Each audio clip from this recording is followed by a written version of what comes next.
Hello, everyone. Welcome to the Aging Journey podcast, where we explore the strange and unusual experiences of growing up in time in a variety of systems, as well as provide a safe space for diverse role players to explore aging and other lived experiences, unite diverse communities, and decrease social isolation through online gameplay. Today, I have Jazy, Keeper, Chad, and Static playing a Brindlewood Bay campaign. I am your GM, TanyaLashea. You can catch this game and other games just like it on our YouTube channel. Our socials and content warnings will be in the description of this video.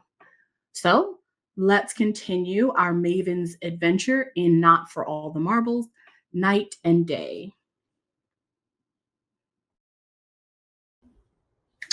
Okay, so in the last episode of Not For All the Marbles, on a sunny Tuesday, as our Mavens Ruby, Bernice, and Yvette made their way to their book club meeting, you were all swept away one by one into a dreamlike world of nightmares. Your adventure led you to witness a murder of a young housekeeper.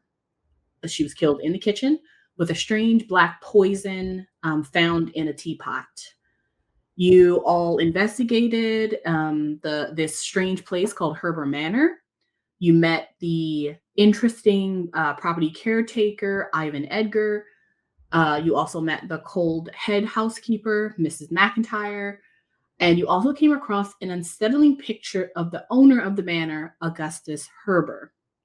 Your exploration of the property kind of led to an interesting experience with a strange picture of an old whaling ship named the Deep Reaver, the discovery of an old car that was hidden in the old barn, as well as some strange hint at a legend of some woman in the mist that tends to live on the moor.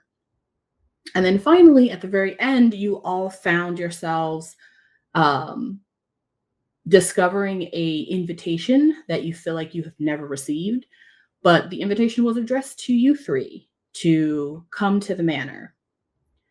So you all came back to present day with more questions than answers, and specifically not having found out who actually killed the housekeeper. You are all now back in the attic of the old bookstore in Brindlewood Bay. You're ready to begin your book club meeting. It's as if this whole nightmare at the moor had never happened. And as we come back to this scene, Ruby, you are holding the invitation in your hand, and you are all now watching a man with a familiar face enter the room. He's holding a silver tea tray, and he sets the tea tray on the table and smiles at all of you. He's a stout older gentleman. He has a bit of balding gray hair, and he also has black kind of beady eyes. He's wearing like a grayish black waistcoat over a white dress shirt. And there's a vibrant green handkerchief that is folded in his vest pocket. While you guys have never actually seen this person before, you have definitely seen a picture of him. In the recesses of your minds, as the memory of the nightmare at the old manor and the woman you found dead in the kitchen starts to fade, this man's face appears to you. And you kind of only have a minute to try to grasp this memory as he is about to speak to you. So I'd like everyone to go ahead and roll a meddling move.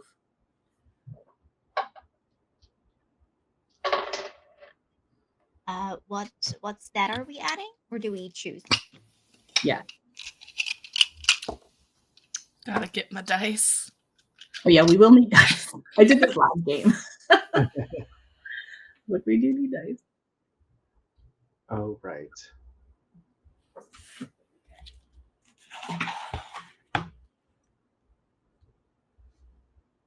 I'm under the 7 to 9. I got a 6, so I'm fail.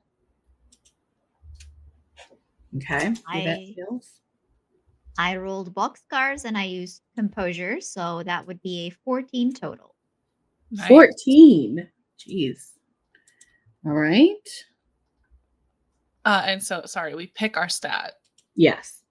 All right, I am going to do reason. That's an 8. Hmm. Okay. Then we will come to Ruby last because that was a great roll. We'll start with Yvette. Yvette, you now take a condition called Maybe I'm Wrong, and you have disadvantage on reason. You remember Augie Herbert. He's a bit of a crass man who thinks he's a bit of like a Southern gentleman. He's not originally from Brindlewood Bay. You know he has a lot of money because he owns the old manor that's in Brindlewood Bay. And when you kind of look at his face for too long, you tend to get a weird, unsettling feeling. But it might be because his eyes are like really dark and beady. And that is what you currently believe and feel from this person. Bernice, you also kind of remember Augustus Herbert, also known as Augie, through his friends, but you remember him as a man that was in a painted picture from the 1900s. You also notice, just from remembering the picture, that this man was also wearing a similar grayish waistcoat and vest and a white shirt. And then you also remember that the man in the picture had a silver brooch pinned on his jacket. And you can add that as a clue. Nice. Is it like a particular design for the brooch? That you can't tell. Interesting.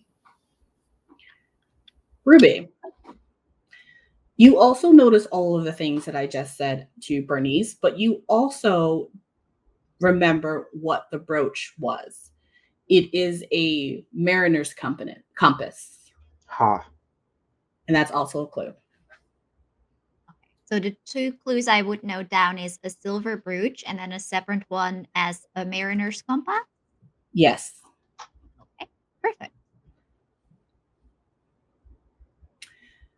The gentleman standing beside you or in front of the table kind of puts the tray down. There's 4 porcelain white teacups, a perfectly cubed sugar in a little silver bowl. There's a glass bottle of fresh milk that you assume he just picked up from downstairs, and a large teapot that is steaming with what you can smell as London fog tea. He is, you can kind of tell he's very, you could say healthy, he's jolly. And so the buttons of his suit are actually straining to stay closed. And he has a bulbous nose and freckles, but weirdly and very thin lips. His face is an odd one for his body. And he kind of looks at all of you. And I'll also say that you all believe you have seen this man before now, even though a moment ago you swore you didn't. But as he opens his mouth to say hello to you, it's as if the memory of knowing this person floods into all of your minds. So you 3 are standing there. Ruby's still holding the letter in your hand. It's about 9:00 in the morning. You're back in Brindlewood Bay, clearly. And even though you feel like your adventure kind of lasted several hours, it's probably has only been like 10 minutes since you all left your houses this morning. Ruby, go ahead and introduce your character and tell us what Ruby is thinking in this moment as this man sits down and begins to serve you all tea. Yeah, I think we see Ruby sort of, glancing to the man, to the invitation, back to the man, back to the invitation. Ruby is like cropped silver hair. She has wrinkles, like mostly around her eyes and her mouth from a life spent laughing and smiling. She is dressed like very there's like a very fine quality to all her clothes. Very um like minimal in a sense, but the quality is very clear there. She's as you can see on this lovely picture, she is wearing like a red sort of coat with like a little faux fur on it. A black like a navy blue turtleneck with a pearl necklace and a long like beige yellowish skirt underneath. um, yeah, I think there's just like a poise and an elegance to Ruby, even sort of standing there. And I think she's sort of flipping over that invitation, but she will kind of pocket it before questions can be asked about it and just like smile, share like a meaningful look with the others, and then just kind of smile like nothing has happened, but still observing this person who is now serving us tea as if nothing happened, sort of observing if there's like anything strange from his reaction. Mm-hmm. Okay. Right off the bat, you don't see anything strange. He is, and I will say, in this state of coming down from this weird memory and experience of being in that other place and then realizing you're back and then having this new person here, and your memories are kind of flooding in and out in terms of what's going on in your brain. But he seems to be completely comfortable with all of you. And he's even kind of talking to all three of you, unless you show him at any point that you're not listening to him as he's kind of pouring you all tea. He's just kind of like, it is scorching outside. Absolutely. I don't think it's been this hot for quite some time. So he's just kind of making small talk as he's making you all tea. Hmm. Yeah, Yeah, I think Ruby is continuing the small talk, just kind of like absent-mindedly, but you don't even realize it. Like very much, heat is good for the bones, better than the cold. Mm-hmm. Yvette, you also see this interaction. Go ahead and introduce your character and tell us what Yvette is thinking in this moment. Absolutely. Yvette is a retired nun, still a nun, but retired. She does not wear a habit. She wears sort of hippie bohemian style and is festooned with bangles and jangles. And so she restlessly, therefore, is making little tinkling sounds as she squints her eyes at Augie and projects suspicion, is not holding back, and looks at the tea with suspicion and distrust, and is sort of letting him know through eye contact that I'm watching you. Mm-hmm. Mm-hmm. Yeah, Augie kind of looks up, and as he sees this from you, you kind of see he kind of rolls back in the seat, which kind of cracks a little bit under him, as he continues to shuffle the tea to everybody. But he just smiles bigger at you. You can kind of get from his vibe that he's used to not being liked, and so you could assume that since he sees that in you, it doesn't necessarily bother him too much. And then finally, Bernice, please introduce your character and tell us what Bernice is thinking. I am Bernice Sinclair, a retired archaeologist. I still look like I'm ready to go out on a dig at a moment's notice. I have the nice, comfy, loose linen clothes, a sun hat, maybe a little more 1920s, 30s than modern, but I think adorable. And do I remember what happened the last time I accepted tea from a stranger? Yeah, exactly. Great question. Nothing bad at all. It was just I so mean- totally fine. Technically, as far as we know, nothing bad, but Technically, Augie is not a stranger. I'll say right now, as he's talking, you guys are all kind of listening and kind of sussing out the situation. you can kind of you do hear everything he's saying, and he's just mildly talking about different things. And some of the things he's talking about is his relationship to you guys, his memories. And as he says those memories out loud, they become your memories. So he's just kind of like, oh, Yvette, honey, have you been down to the church lately? I know we used to go there together, but I think the new pastor's just, I don't know, his sermons are just not speaking to me. And then he moves on to Bernice, and he talks about how he used to watch his nephews, and then he moves on to Ruby, and he talks about how they've lived down the street for years. So the more he talks, the more memories you all have. So he is not a stranger to you. Oh. Is there some awareness of this process? Is this unnerving or surprising? I'm gonna say for Yvette and Bernice, no. Okay. I will probably say, since Ruby, you rolled really well, I'm gonna say, while you don't necessarily have suspicion, you definitely feel some level of connection between that strange world and that painting and this man. But all of you do still feel like you know him. Like you still feel like your memories are there. Whether your memories are real or not, you'll have to kind of investigate those as you go along. Mhm. Yeah.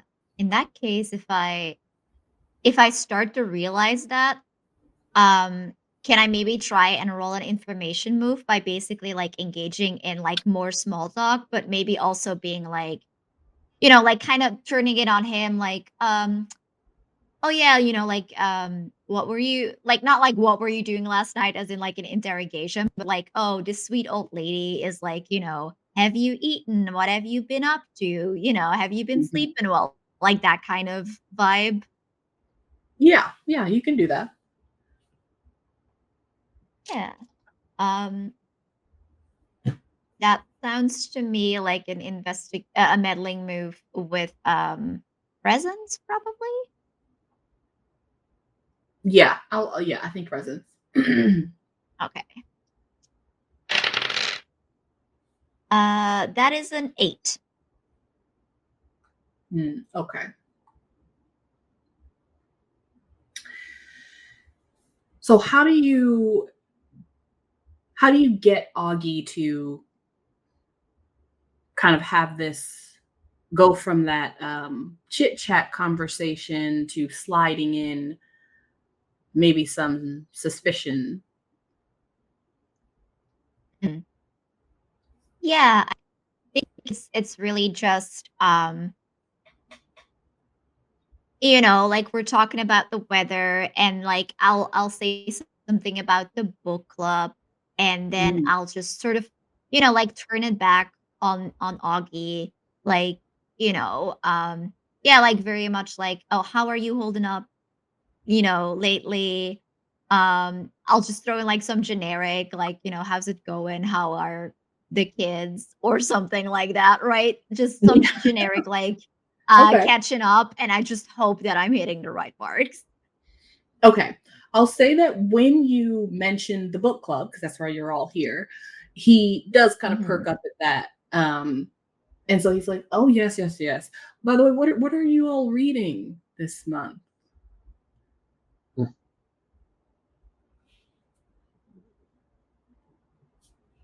I don't have a good title in mind, but did we establish what we were reading last time? I don't I don't think remember. so.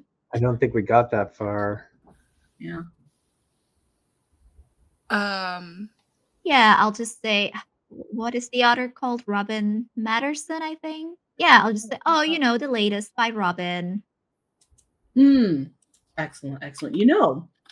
He kind of leans in.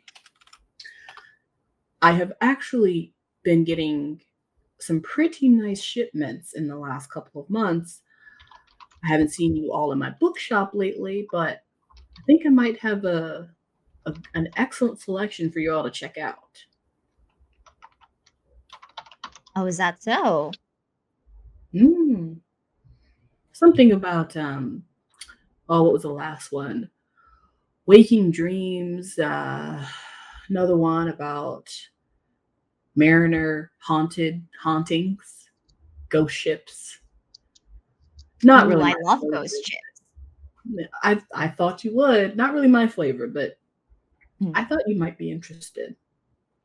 Well, to tell you the truth, I mean, ghost ships, love them, but haunted manors, that's really where I'm into lately.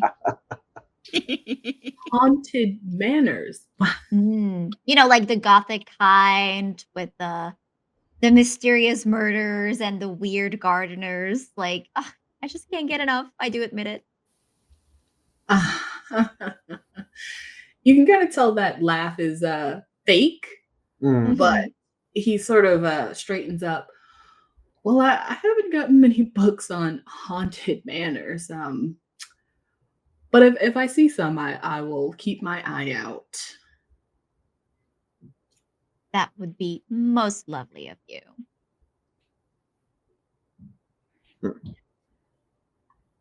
Do you guys want to ask or say anything else to Augie? And also, do you want to hint or tell him anything about your adventure? I just want to check real quick. What is the clue that I got from that?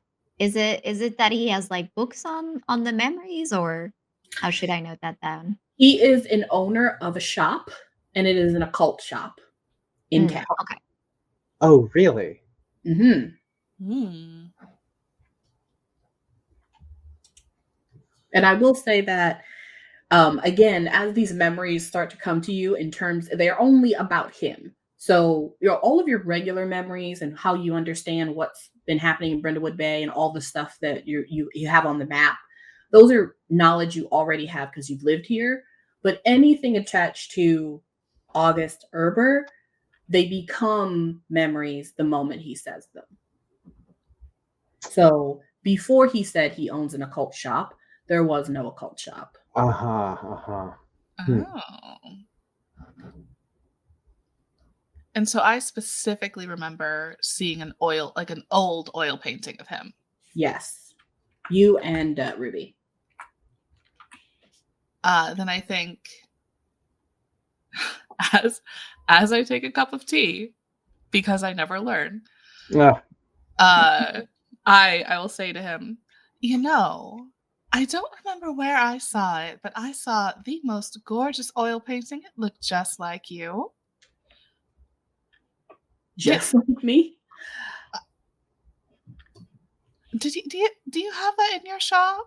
Was that where I saw it? Oil painting. I mean, we have a lot of old paintings up in the manor. I don't know if I have any self-portraits of like my grandfather or anything, but I suppose I could. I haven't really looked through that stuff in years. Oh, well, do let me know. I would love to see it again. I'm a bit of a fan of old art myself, as you probably remember. Absolutely, Bernice. Absolutely. I will keep an eye out. And he winks at you.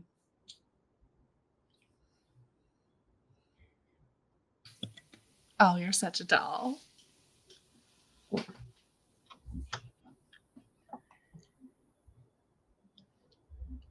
I'm just drinking my tea. Nothing weird in it at all. Is everyone drinking the tea?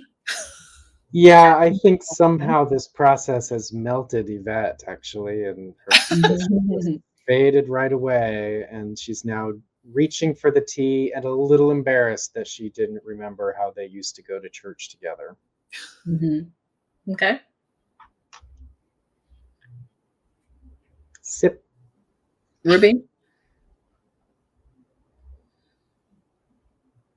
No, I don't think so.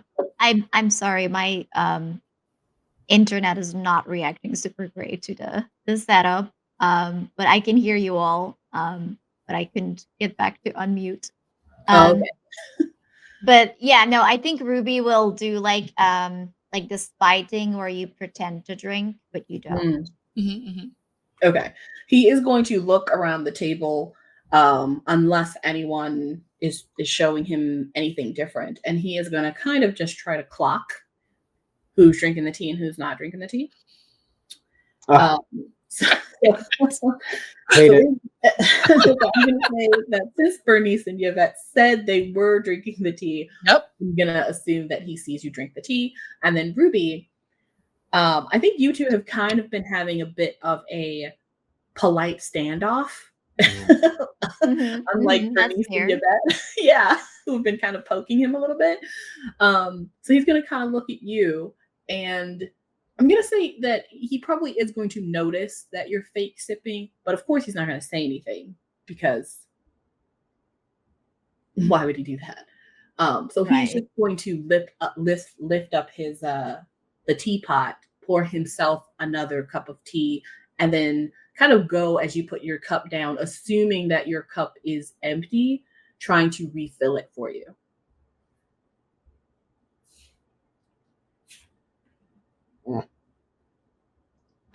For me, Yes. I think I'll do that thing where I like, fake sip and I'm just kind of like keeping it in my hand, like I'm warming, and I'll just say something to the effect of like, "Oh, these old hands, they never quite warm up." Perfect. I'll say you can kind of see just a slight twitch on like the left eye of his annoyance as he puts the teapot down. It's very slight and only really you catch it. Yeah, and my in return, my smile like very slightly widens. Well, Did and he just drink any of the tea? what was that? Did he drink any of the tea? Oh yes, he drank his whole cup and then poured himself another. Huh. I'm so Maybe this suspicious. is a Princess Bride situation. Oh no! Right? He's been building up resistance. It tastes like iocane powder. That would be the special sugar in that. So you guys continue to do like small chit chats and drinking hot tea, and it's lovely. He seems fairly relaxed. I will say that you guys don't actually know why he's here. At this moment, you don't have a memory of him coming and bringing you guys tea and sitting down and having tea with you. So perhaps he's here for some other reason. You're not really sure. Perhaps he's just in the neighborhood. He hasn't really explained why he brought you tea either.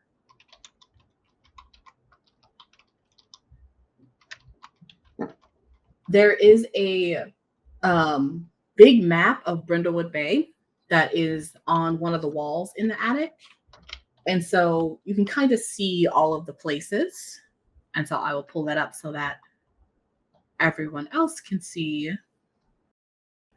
So there's a big old map that is on one of the walls, and it kind of shows you what Brindlewood Bay looks like. As you guys are talking with him and the small talk continues, you all suddenly kind of hear someone running up the stairs towards the door, and the door slams open, and it is a constable from the police station. Somebody want to give him a name? Eduardo Diaz. Oh, fun. Eduardo busts in. He's a younger constable, or, maybe 2 years on the force at this point, so fairly new. But as soon as he sees all three of you and sees Herbert, he takes his hat off in respect as he's indoors. But you can kind of see he's very nervous and sort of shaking like a leaf. But he kind of looks at all three of you and he goes, I'm so sorry to bother you all. Mr. Herbert, I apologize, but ladies have been asked to come and find you. And he kind of gives you a look like he's waiting for Herbert to leave or be escorted out so he can tell you what he needs to tell you. I think Bernice kind of seeing this will stand up and like, so is Herbert sitting? Yeah. Yeah, I think she'll sit up and kind of like put a hand, or stand up and put a hand on his shoulder and be like, Augie, it was delightful to see you today, but I think the constable has something he would like to share with us. So why don't we continue this conversation a little bit later? He gets up. I'm with you. He goes up. Okay. I can see you're busy. I'll have Cheryl come up and get the tea set, and he kind of waves at all three of you as he walks out. You ladies have a good night, and don't forget to come visit me once in a while. Oh, of course, I still need to take a look at all those gorgeous paintings you have. See you at church. Yvette being absolutely salty. And then he walks out, and you can hear him walking down the stairs as this young constable, Eduardo, comes in, and you close the door, Bernice. Now, Constable Diaz, you look a little bit more alarmed than I like to see an officer of the law. What happened?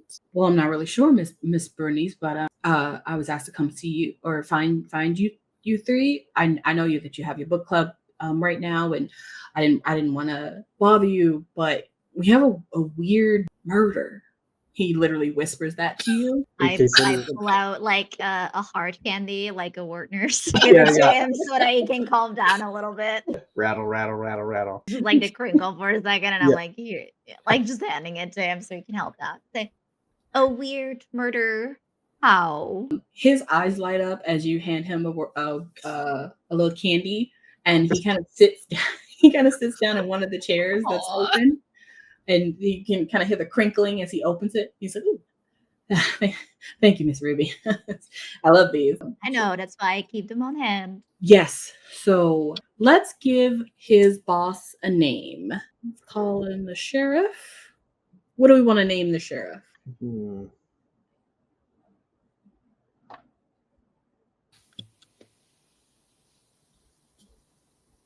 I do have a list of names if you want me to just name them. Trying to think of some kind of pun. All of us, what is the funniest sea pun Yeah, name? exactly. All right. Well, I can't think of any family-friendly puns for a sheriff. keep that in mind for the other ones. I'll name him. He's going to be Gideon Harker. Okay. Love it. My Dracula obsessed mind is like, oh my god, family from Jonathan?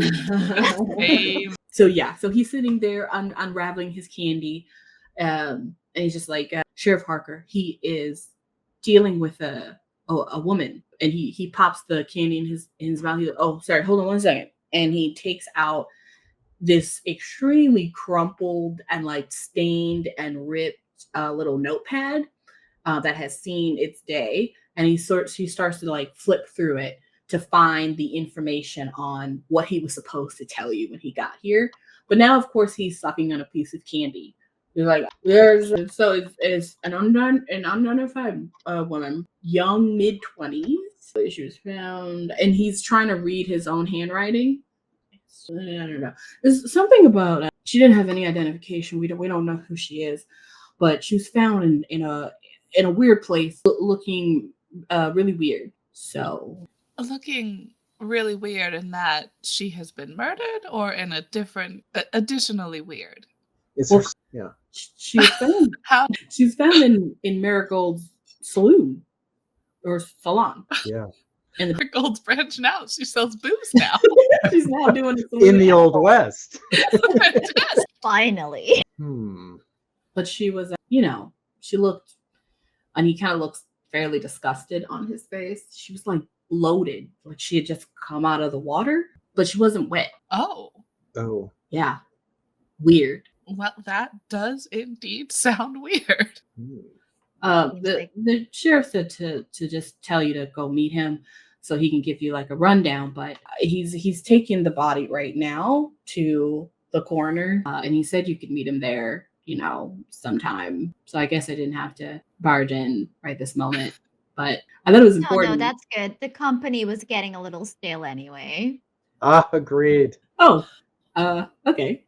He kind of looks at you all and then looks back at the door, and you can kind of see on his face, he's like, oh, some sort of drama I don't know about? Okay. Yeah, the old ladies have beef. He kind of stands up and rips off a piece of paper and hands it to whoever will take it. I'll take it. So on it, it just says the Marigold Saloon and Boutique, unidentified female. And you can kind of see it's not written very well because he has really bad handwriting, but underneath that, it just has like coroner's office sometime today for you guys to meet the sheriff. Okay, well, if you need me, you can page me or call me, and I'm gonna go back to Marigold's to check out the scene a little bit more, but then I'm gonna head over to the coroner's office later today. So thank you for the candy. Yes, so Have one more for the road, and I'll give him like another one. he cups his hand. He's like, "Oh, thank you." Yeah, and he walks out. I love that. In this town, we buy the police with Werthers. We do. Exactly. Perfect. And now you guys are free and finally alone in your in the attic of the bookstore to chat a bit before you decide what you'd like to do for the day. Well, that is troubling. Right. Are you doing all right, Yvette? I noticed you were a bit nippy. Well, I don't like the man very much. Uggy.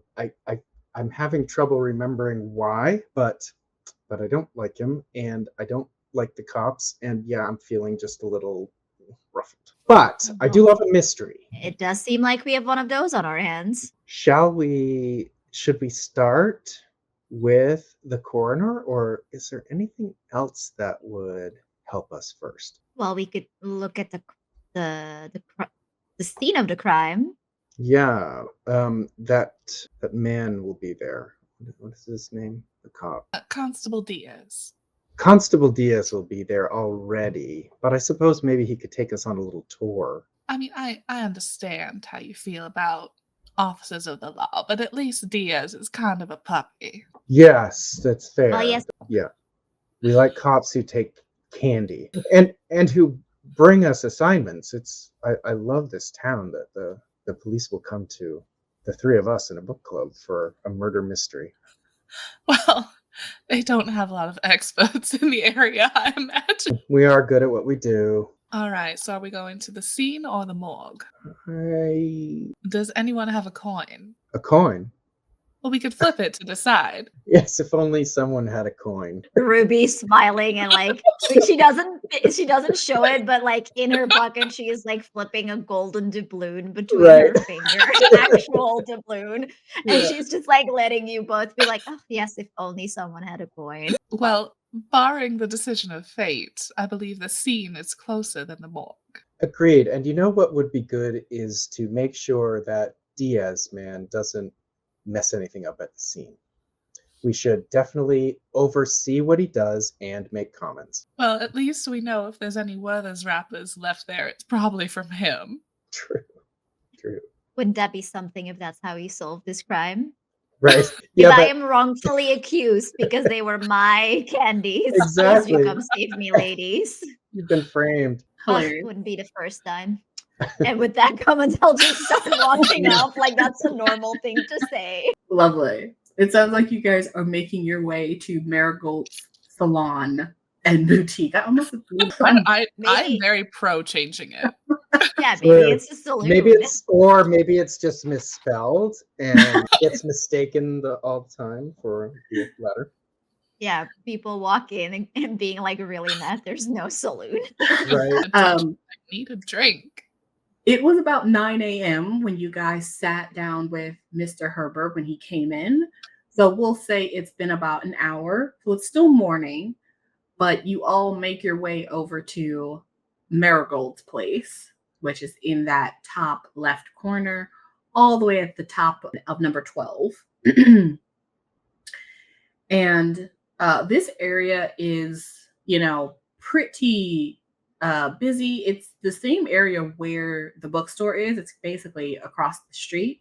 So you guys are a bit surprised that a murder happened, but it could have happened at any point. But back to Yvette's comment of the police getting a hold of you guys. I will say that this is really only something the sheriff does. Sheriff Harker does. He tends to like you guys, and you can decide why he likes you, but he does like you. But also, this is a particular case because there's something odd about this murder, which you'll immediately see when you all come upon the scene. Number one, you guys will see that other than Eduardo, there aren't any other police officers here, just him. And you'll see that it's already been quartered off with yellow tape. You'll see that Marigold, who's the owner, she is a pretty very short, but most of her height is taken up by her huge curls that are up in a ponytail. She is the owner of the establishment, and she does nails, hair, makeup, the whole 9 yards. Her building is fairly large. She takes pretty much everyone in the neighborhood. And she does have a basement, and she does have like a little side area of the building that's only for storage of supplies. That's pretty large. So you guys have, I would say you guys have been in here many times. So you're familiar with Marigold and things like that. She is outside of the building crying. And there's no one like, and maybe there's another person kind of comforting her, but overall, there's no one else really here. What would you guys like to do? Well, we know her, I imagine. Yeah. Yeah. She is prone to gossiping, but also prone to hysterics, very much like the world is ending because she ran out of shampoo type of woman. I mean, there's been a murder. It's not right. Wouldn't want to say she's overreacting, To be honest, there's a lot of murders in Brindlewood. That's like enough already. So much. Yeah, it's kind of weirder if there's a week where there's no murder. That's when when it gets bad. We're really throwing off the national statistics. We really We are. really are. So you can either see what she's crying about. You could assume that it's the murder since it's in her establishment, or you can go in and talk directly to Diaz to see the scene. I know I'd rather talk to her than the cops. Never talk to the cops. Ruby is on her way to talk to the cops. If Yvette's like, nope, I think that might be a good decision actually to have someone go talk to Diaz and then someone see what Marigold's story is. So who's going where? Marigold. Team Marigold. Cool. I think we've got Yvette talking to Marigold, Ruby talking to Diaz, and can Bernice just kind of wander around the scene and maybe just take some clues in? Absolutely. Okay. I thought you were going to say take some clues, like just. Well, I have to find them first. Then yes, maybe I will take them.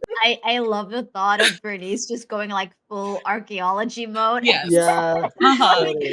She takes out a little brush and it's like brushing off What fingerprints. is the material culture of this show? This belongs in the museum, but I'm going to take it anyway.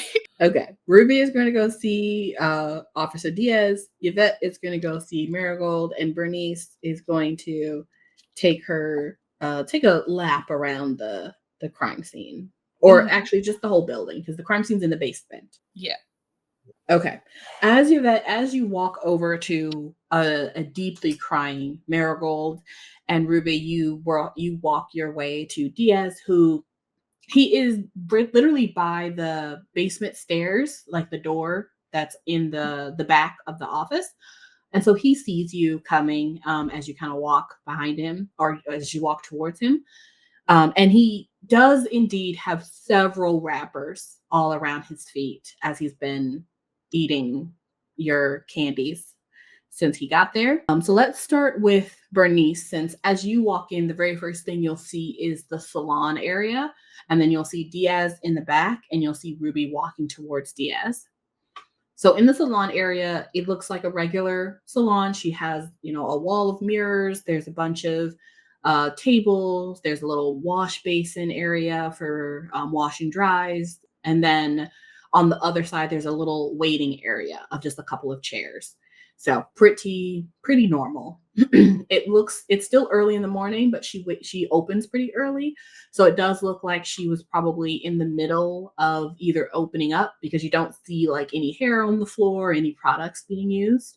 So it looks like maybe she didn't have any clients at the moment. And that's kind of what you see just on a surface level as you kind of look around the main area. Do you want to look at anything or try to find anything in particular in this main area? I'm so sorry. My cats are fighting. Was that to me? I think mostly what I'm looking for is anything that's, obviously out of place.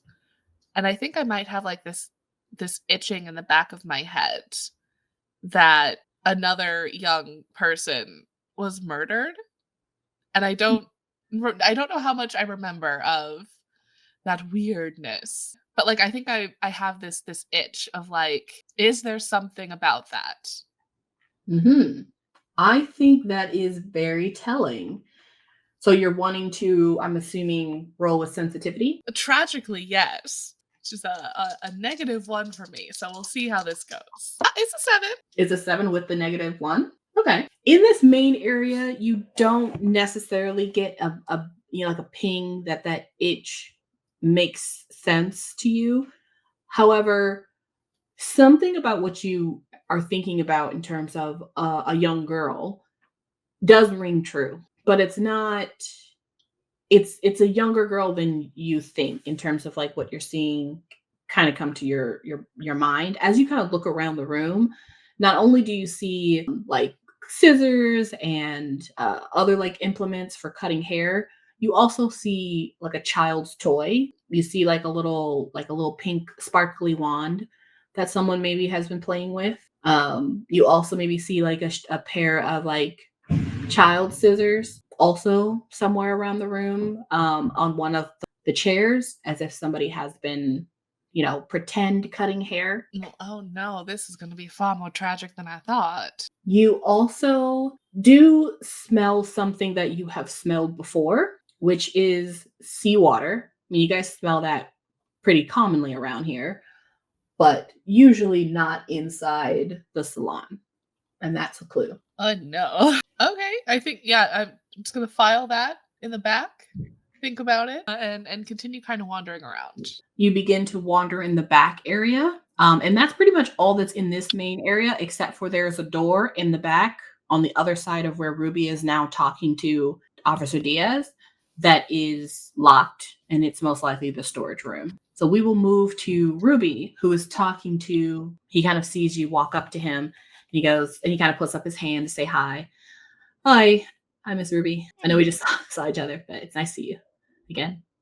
Yes, well, we were rather concerned about this murder. So, because this was so close, we thought let's check it out and then go see a corpse, I guess, because you have to do something on a beautiful Tuesday. And I think oh go ahead.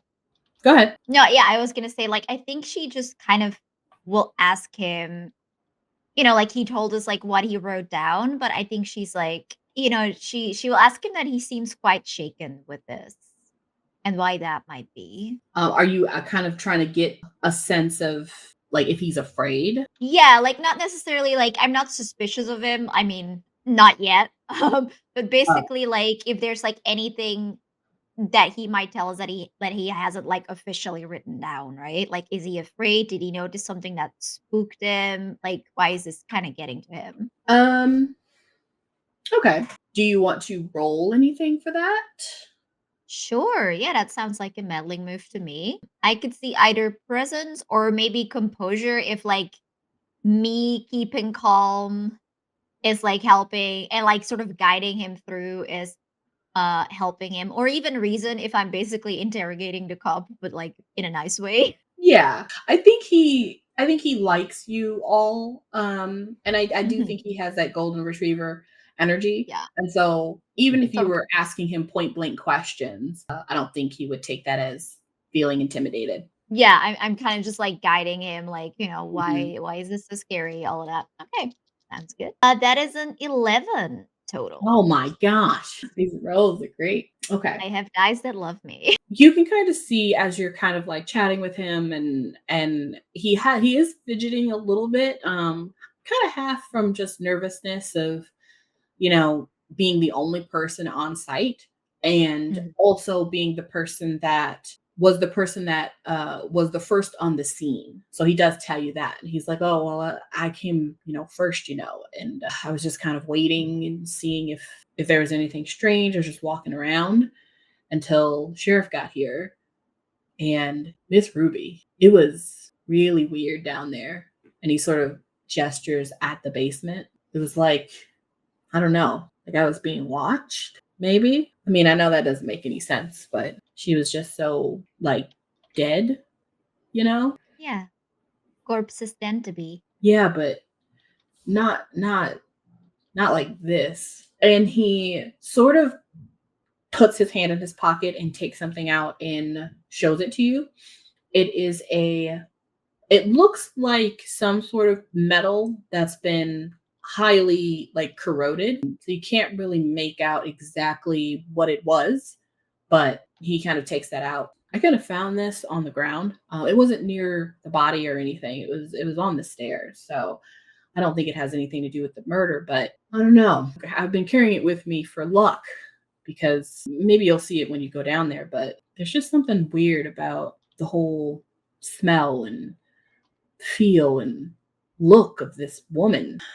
Maybe she really did drown here. Not sure how though. And he kind of gives you the little piece. And even though Yeah. you can't quite identify it, you do feel like you've seen something like that before. And that is a clue. Interesting. I think I'll just ask him if it's okay if me and Bernice go have a look at the basement. Oh yeah.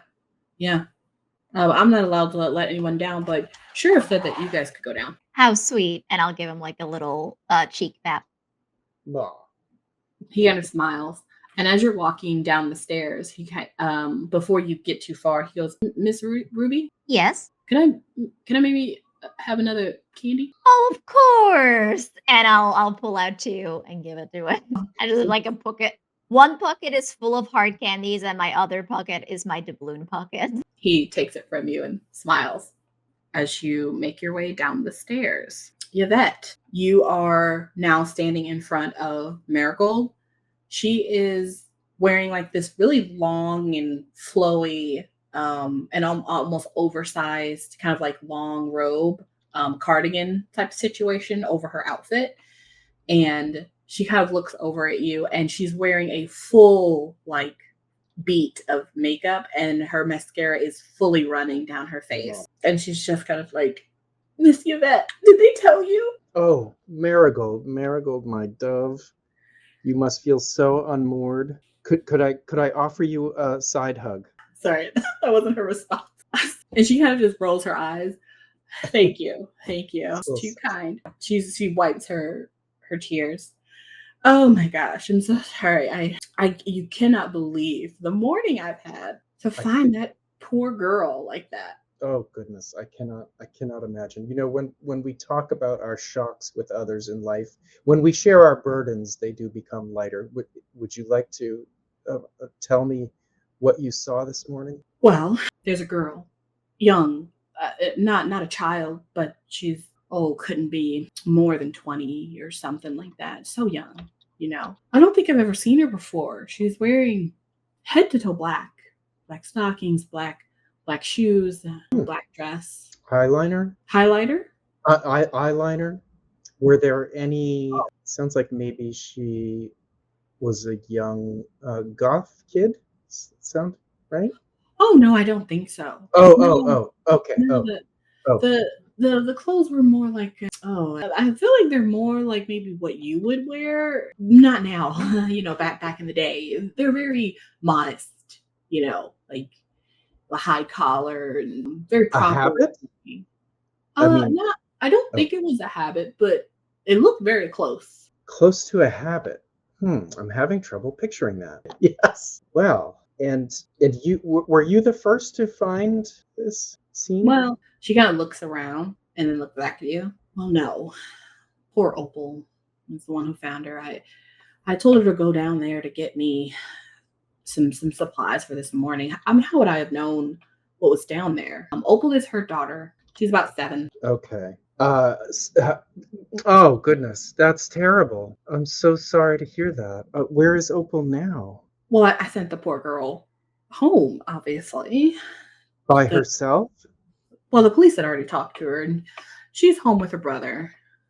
Okay. How old is the brother? Both of you? He's Do I about know? like 17. No. Someone should be comforting that girl. She kind of looks at you, and she's kind of like, well, I had to stay here to help finish up the investigation. Do you think the investigation is more important than Opal right now? I'm just concerned. What is the brother's name? Do we have a brother's name? We don't. Let's give him one. Could it be another? What's another Obsidian? No. Rocky. I was Rocky, gonna say, is it just Rock or Rocky? Rocky.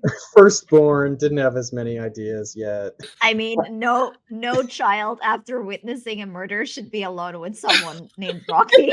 Exactly. I Or don't mean frankly, for this to be a controversial take, but or frankly, a 17-year-old brother. Like that's a not what 17-year-old called Rocky? Absolutely not. We'll say Rocky with an IE. Yeah. That's Yeah. worse. Yep. Brother of Opal. Yeah. Both children of Marigold. She just kind of looks at you and Shall we like, go together? Getting a little stern. yes, and she can tell that. So because her tears are now completely gone. Yeah. And she's like, well, excuse me for not knowing what I'm doing. And she kind of looks back at the door. I'm just going to lock up, if you don't mind. If you could wait 2 seconds, Yvette? Yes, I'll wait. She rolls her eyes. She's going to go to the front door to lock up. And she'll look over at Diaz, who's standing there. And she'll just yell to him, Officer Diaz, dear, you have the spare key. He has 2 candies in his mouth, so he can't talk. But he's like, well, okay. And she closes and locks the door. And Yvette and Marigold will make their way to Marigold's home. While that's happening, we're going to go back to Ruby, who is going down the stairs. And you are now in the main basement area where it's very clear that this is kind of storage, but it's like a well-maintained storage. There are bins that are clearly labeled. There's like a little shelving unit that has like a bunch of like overstock items. And then this is a concrete floor. And then there's a drain that goes down to the middle of the room. And you clearly see a body-shaped sheet on the ground. What do you mean with that last? Like, there's a Oh yeah, there's a body, but there's a sheet covering it. okay, because I thought the body was taken to the coroner. Yeah, No. same. Oh yeah, no. that's right. No, I forgot. No, you're right. I'm gonna miss the gore.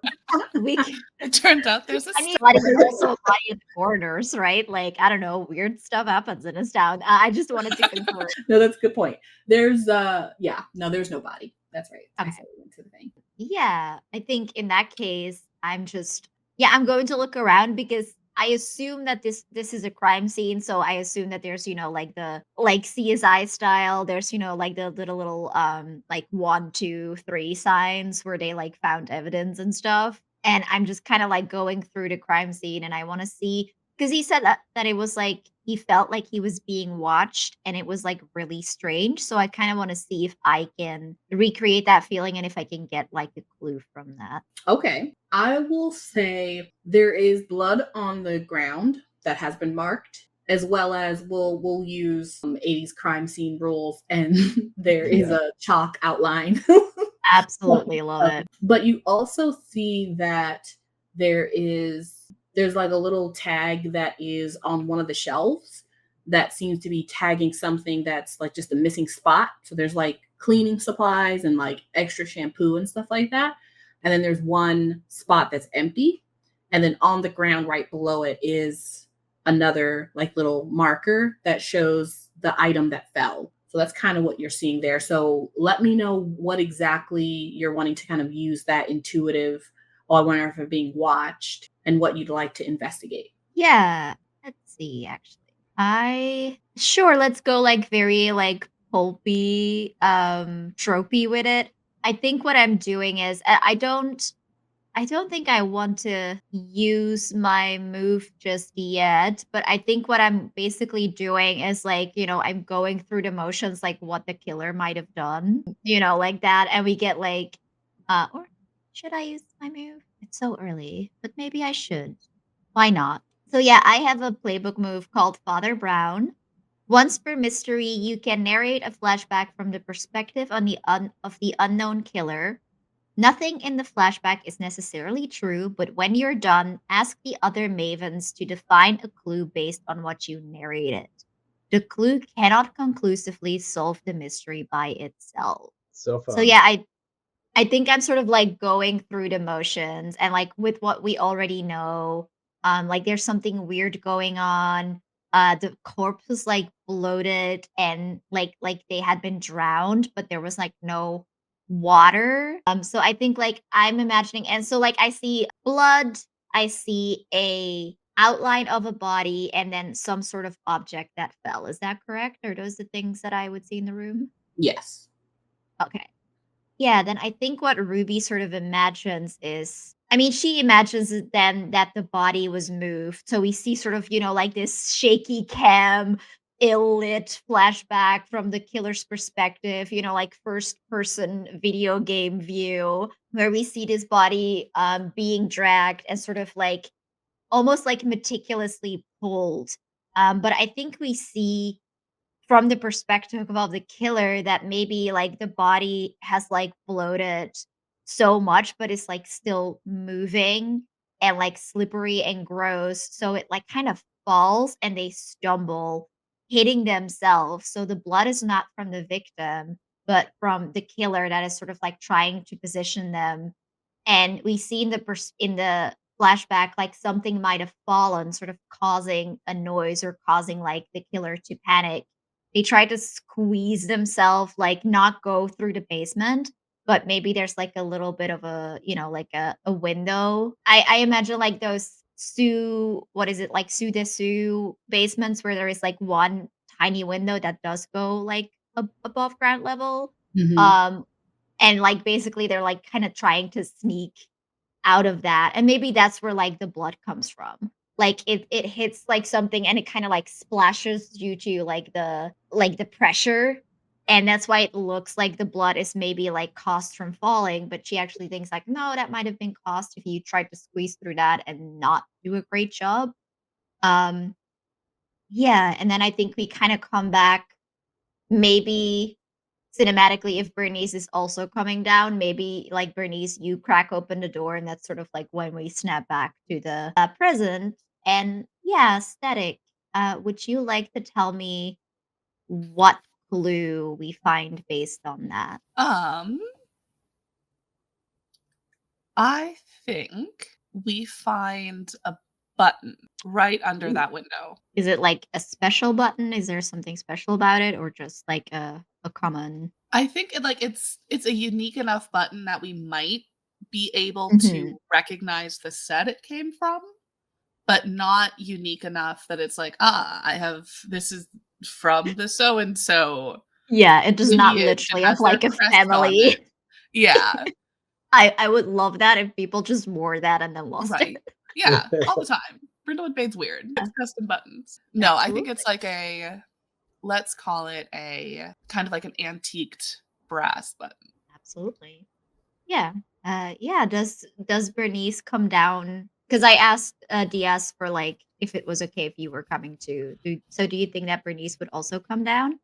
Oh yeah, I think after kind of wandering around the top of the salon a little bit, she comes down the stairs and pushes open the door. And is like, "Well, I don't know what you have found talking to the constable, but pun entirely intended, it smells a little bit fishy upstairs." I'm I'm like half like squished in the window, like just my legs are kind of dangling out as you say that, which is probably not the weirdest position you found Ruby in, trying to squeeze No. through. Mm-mm. Yeah, and I think sort of like elegantly I'll push myself back into the room, and maybe like that's sort of when I land and I find the button. I say, huh, yes, I think so too. I don't think this girl was killed here. That wouldn't make any sense. Well, I mean, it is kind of hard to drown in a basement absent a flash flood, if she did indeed drown. Indeed. What a weird place to take her though. This is not, well, they must have known she would have been found. Given how much Marigold talks, she has made a few enemies in town. That is true. And also she has done some terrible things to people's hair. Honestly unforgivable. Truly. Jessica won't come here ever again, she says. Wise. She that must be my side of the family. Oh, well, have you found anything? Well, it looks like the constable looked over this, and I'll sort of, like between two fingers, I'll hold up that button, and then it does look old, but I don't think quite the old that you like. No, a little modern for my taste, but pretty enough. Yes, a shame somebody lost it. We should return it to them. And I think Ruby will like sort of grin at you and pocket it. Is this a button or a button? Like a button to fasten clothing, Okay. not a, vote button. Oh, right. That kind of button. Or a nuclear launch button. Is it Definitely not one of those. Though Brindlewood Bay would be the place to have like a brass nuclear launch button. Yeah, yeah. Absolutely. Just like an old fashioned or just like a red button that says do not push. Immediately gets pushed. It gets pushed like once a week minimum. It just donates like $10 to charity, but people keep pushing, hoping for something like super dramatic to happen. This charity is doing so well. Kind of runs it Great down. button. Great idea. Okay. Bernice and Ruby, you two are in the basement, basically reconfiguring or reorganizing some of the events that you can kind of tell based on what's happening or what you see in the room.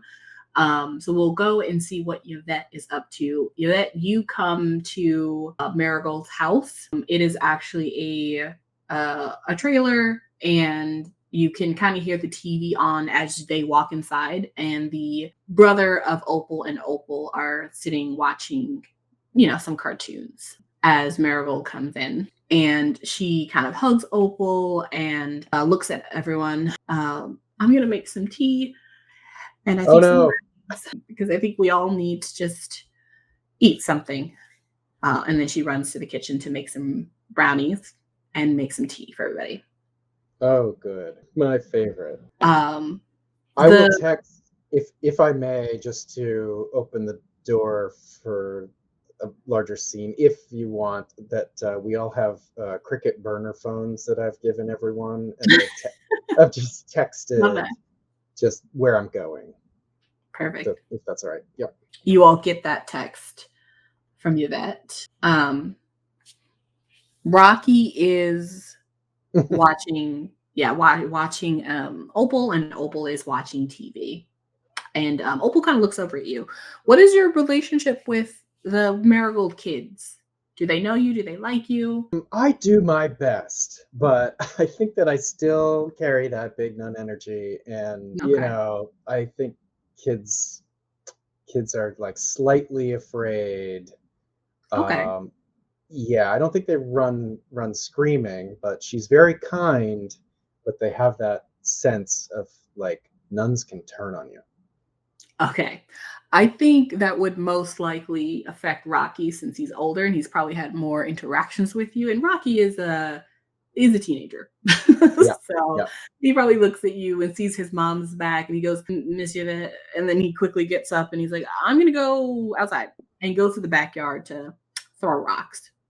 That's what he does. Yeah, that's nothing to do. He just doesn't want to be in the same room. And Opal is still sitting there. She kind of sees you and she just goes, hi, Miss Yvette. And then she's still watching TV. Okay. While she's making tea or brownies, is she making brownies or is she bringing brownies out? So I will. Yeah, Marigold is fully like mixing batter.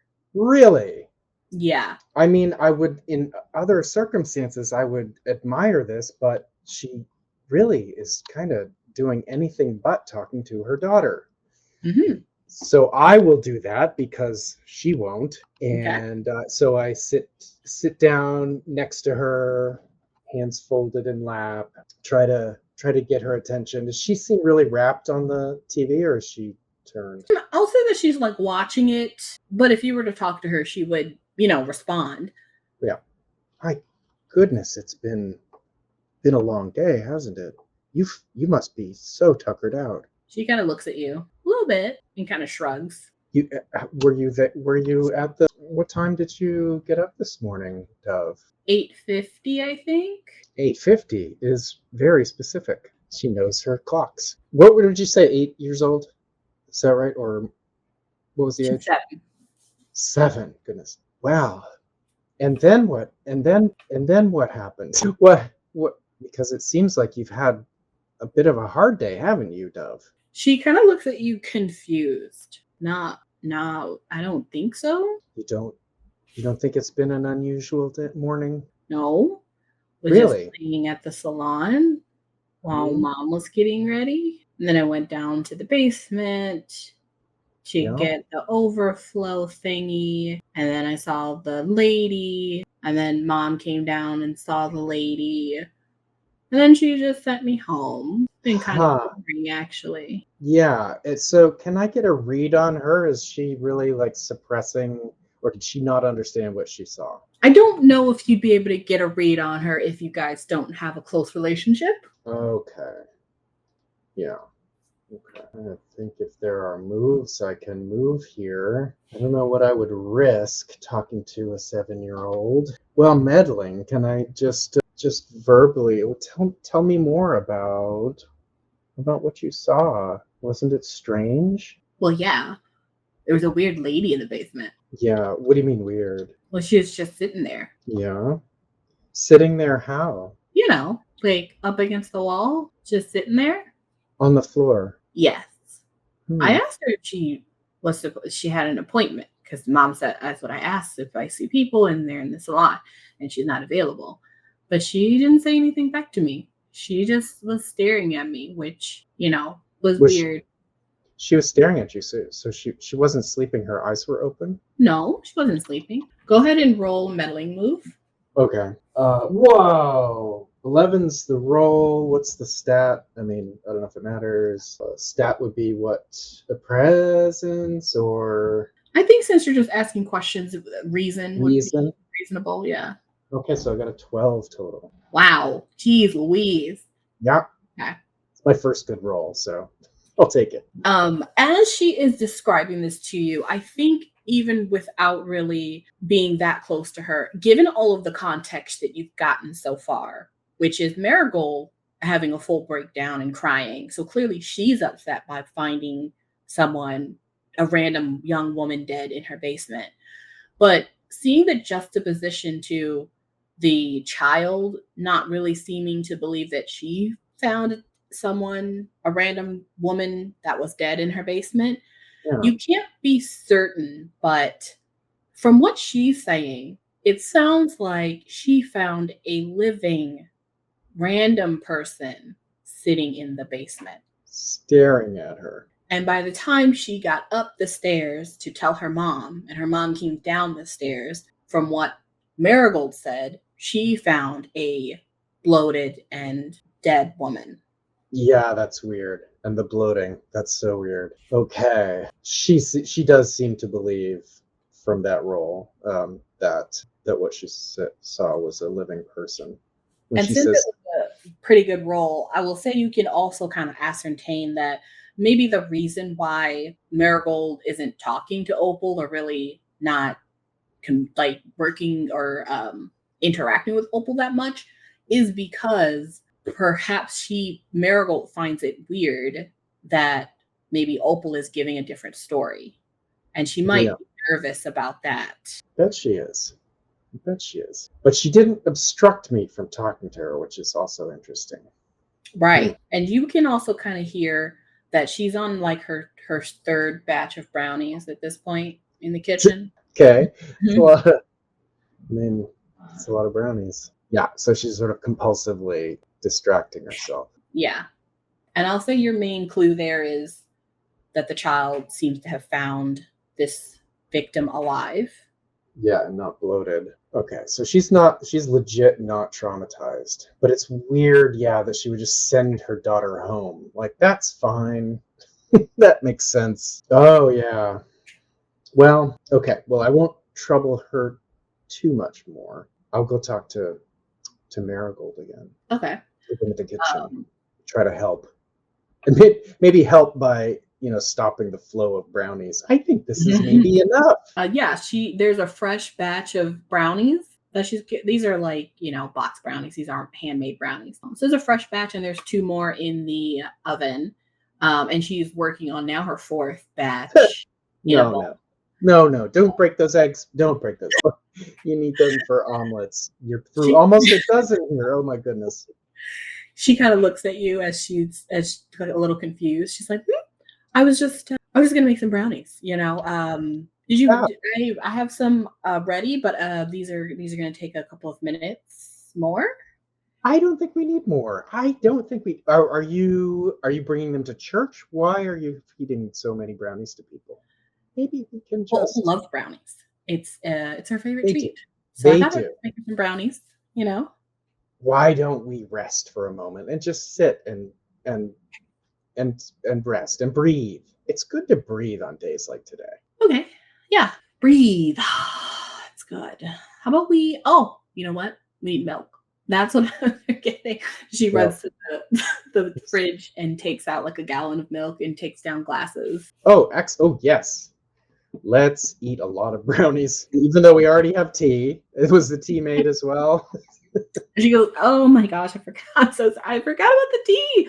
And she takes the tea and she gets a glass of milk, a glass of tea, a entire stack of brownies, and she Amazing. puts those on the table for both of you at 10:30 in the morning. Breakfast. Okay, this is good. This is nice. She is kind of like vaguely like fairly sweaty, but also like she looks like she's just constantly on high adrenaline and she cannot like calm down. Okay. So I try to slow, I breathe while I'm talking, so she might mirror that. Let's just talk again about what happened this morning. I feel like you are carrying that with you.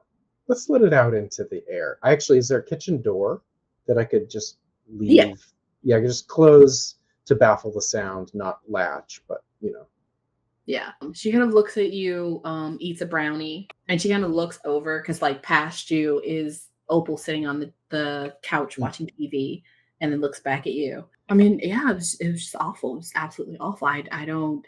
What did Opal tell you when she came up the stairs? Well, that there was a woman in the basement. Okay. Yeah, you almost said something other than woman there. Did Hmm? did she say that she saw a woman? Yes, yes, of course. Yeah. No, I heard you. She eats another brownie. I eat another brownie. She's like nervously shoving brownies into her face. Yeah.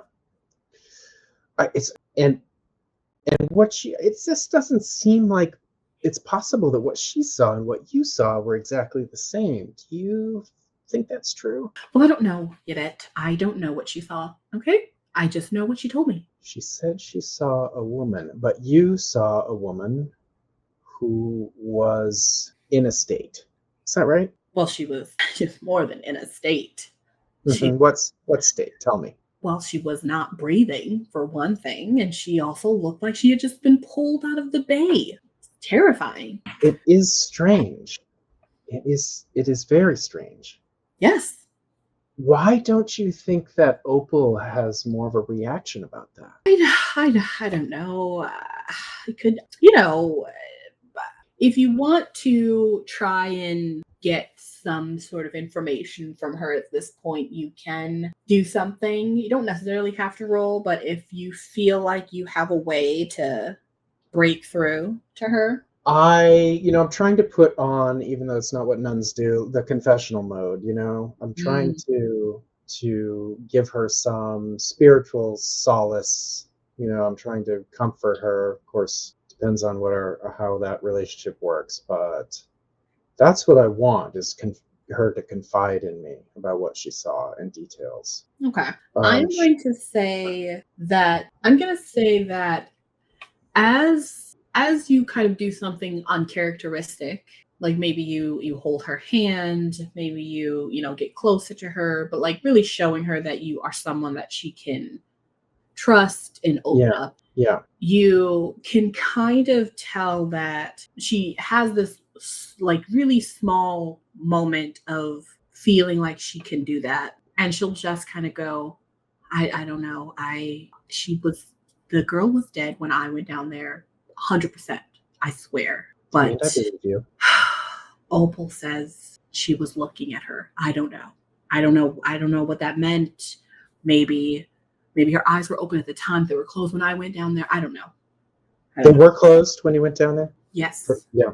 And she wasn't propped up, or was she supine? No, she was lying down. Yeah. Kind of like on her side almost. Okay. in the middle, not the middle of the room, but basically in the middle of the room. If she was propped up, I don't know. I don't think Opal went near her or touched her or moved her. I hope. I don't know. Was there any water around? No, No bone dry water. down there. Did you notice anything else strange? An open window, a door ajar? I don't remember.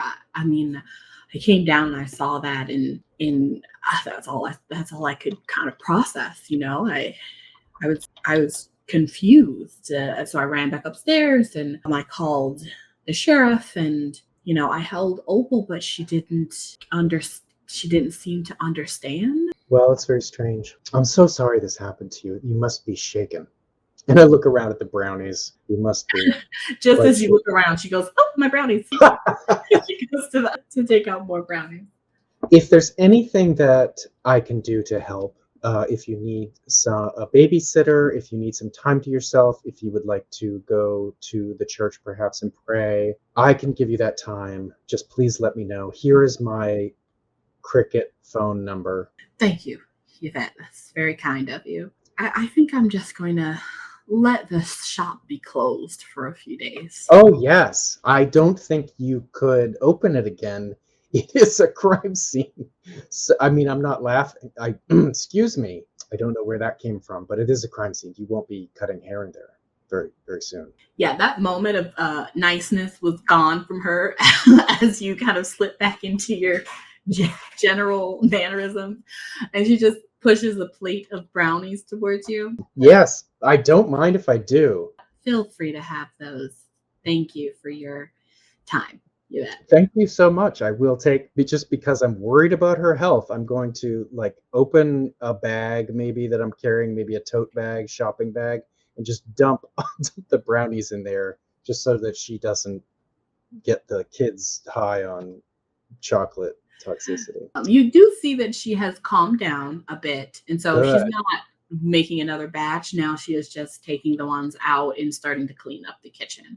So you did help in that way. I will wrap them in paper towels, find the paper towel holder, and carefully place them for bribes for later. These are for the police. So okay. So I will try to. I think I will disengage and try to meet up with my colleagues. Okay. After that conversation, you head back to the bookstore, or not the bookstore, but the salon, and you once again go past Officer Diaz. He once again just smiles at you, and he's just kind of like pointing down to the basement. Actually, because he has to let you into the doors because it was locked up, he walks you to the basement door. And at this point, if you'd like, you can either converse with him or just go straight down to the basement. I think I'll go straight down to the basement, actually. Okay. Share what I found there. So. Okay. I think as you hit the basement, Bernice has asked Ruby to kind of walk her through what she thinks happened. And you find them with Ruby dragging Bernice across the floor. Fully, yeah. I'm dragging you across the floor and you're flopping down. And I'm doing a dramatic look to the window. And I'm just jumping up. And I think once again, my legs are just kind of dangling.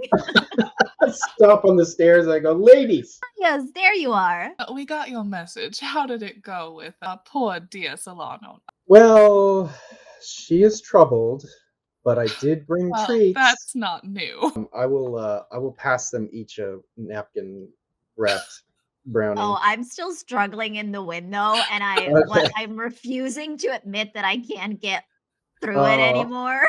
Oh, I'm not 20. Oh. And I'm just very painfully everything is, you hear just the worst, the loudest fucking pop, just the loudest hip hop.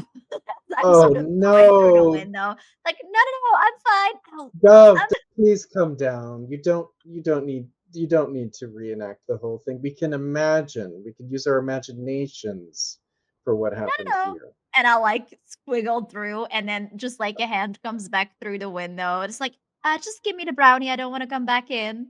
Pass the brownie through the murder window.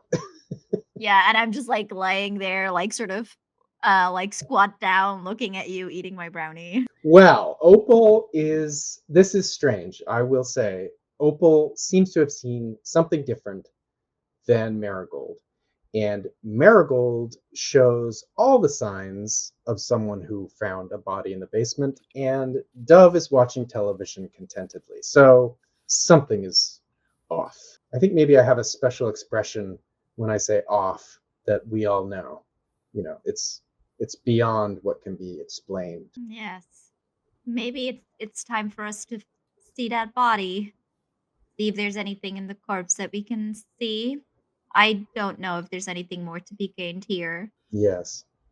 Was it wet down here? Did you find any water? I haven't even seen the place. I'm kind of taking it all in. Oh no, there's the chalk, there's some blood, there's this window. But Hmm. no, I didn't slip in anything. Interesting. Not that I would. Does it, Tanya, does it smell like seawater down here as well? It smelled like seawater when you first got into the building upstairs. Mm-hmm. But I'll say at this point, you guys have been there. It's about noon. You don't smell it down in the basement. Okay. Well, Hmm. speaking of water, it did smell like seawater upstairs, but I'm not getting any down here. Well, I don't see any paintings here that could come to life. Snort. Yeah. Perhaps, well, I suppose paintings can be moved. Maybe that's why we smelled it upstairs and not here, if that's where it last was. Oh, Well, yeah. if you want to stay outside instead of crawling your way back in, Yvette and I can take a quick run upstairs and see if there's any weird paintings. And I guess Well, we'll meet you by the end. yes. I could, but Oh. you know, it would be a weird sight for anyone. Well, and at this point, like, why waste the effort? Exactly. Well, I like get up and again you just hear like the loudest, like just like a pop and like a slight muffled like I'll just walk off like very like, you know, head held high. Nothing happened. This went smoothly. there's a few candies around the windowsill.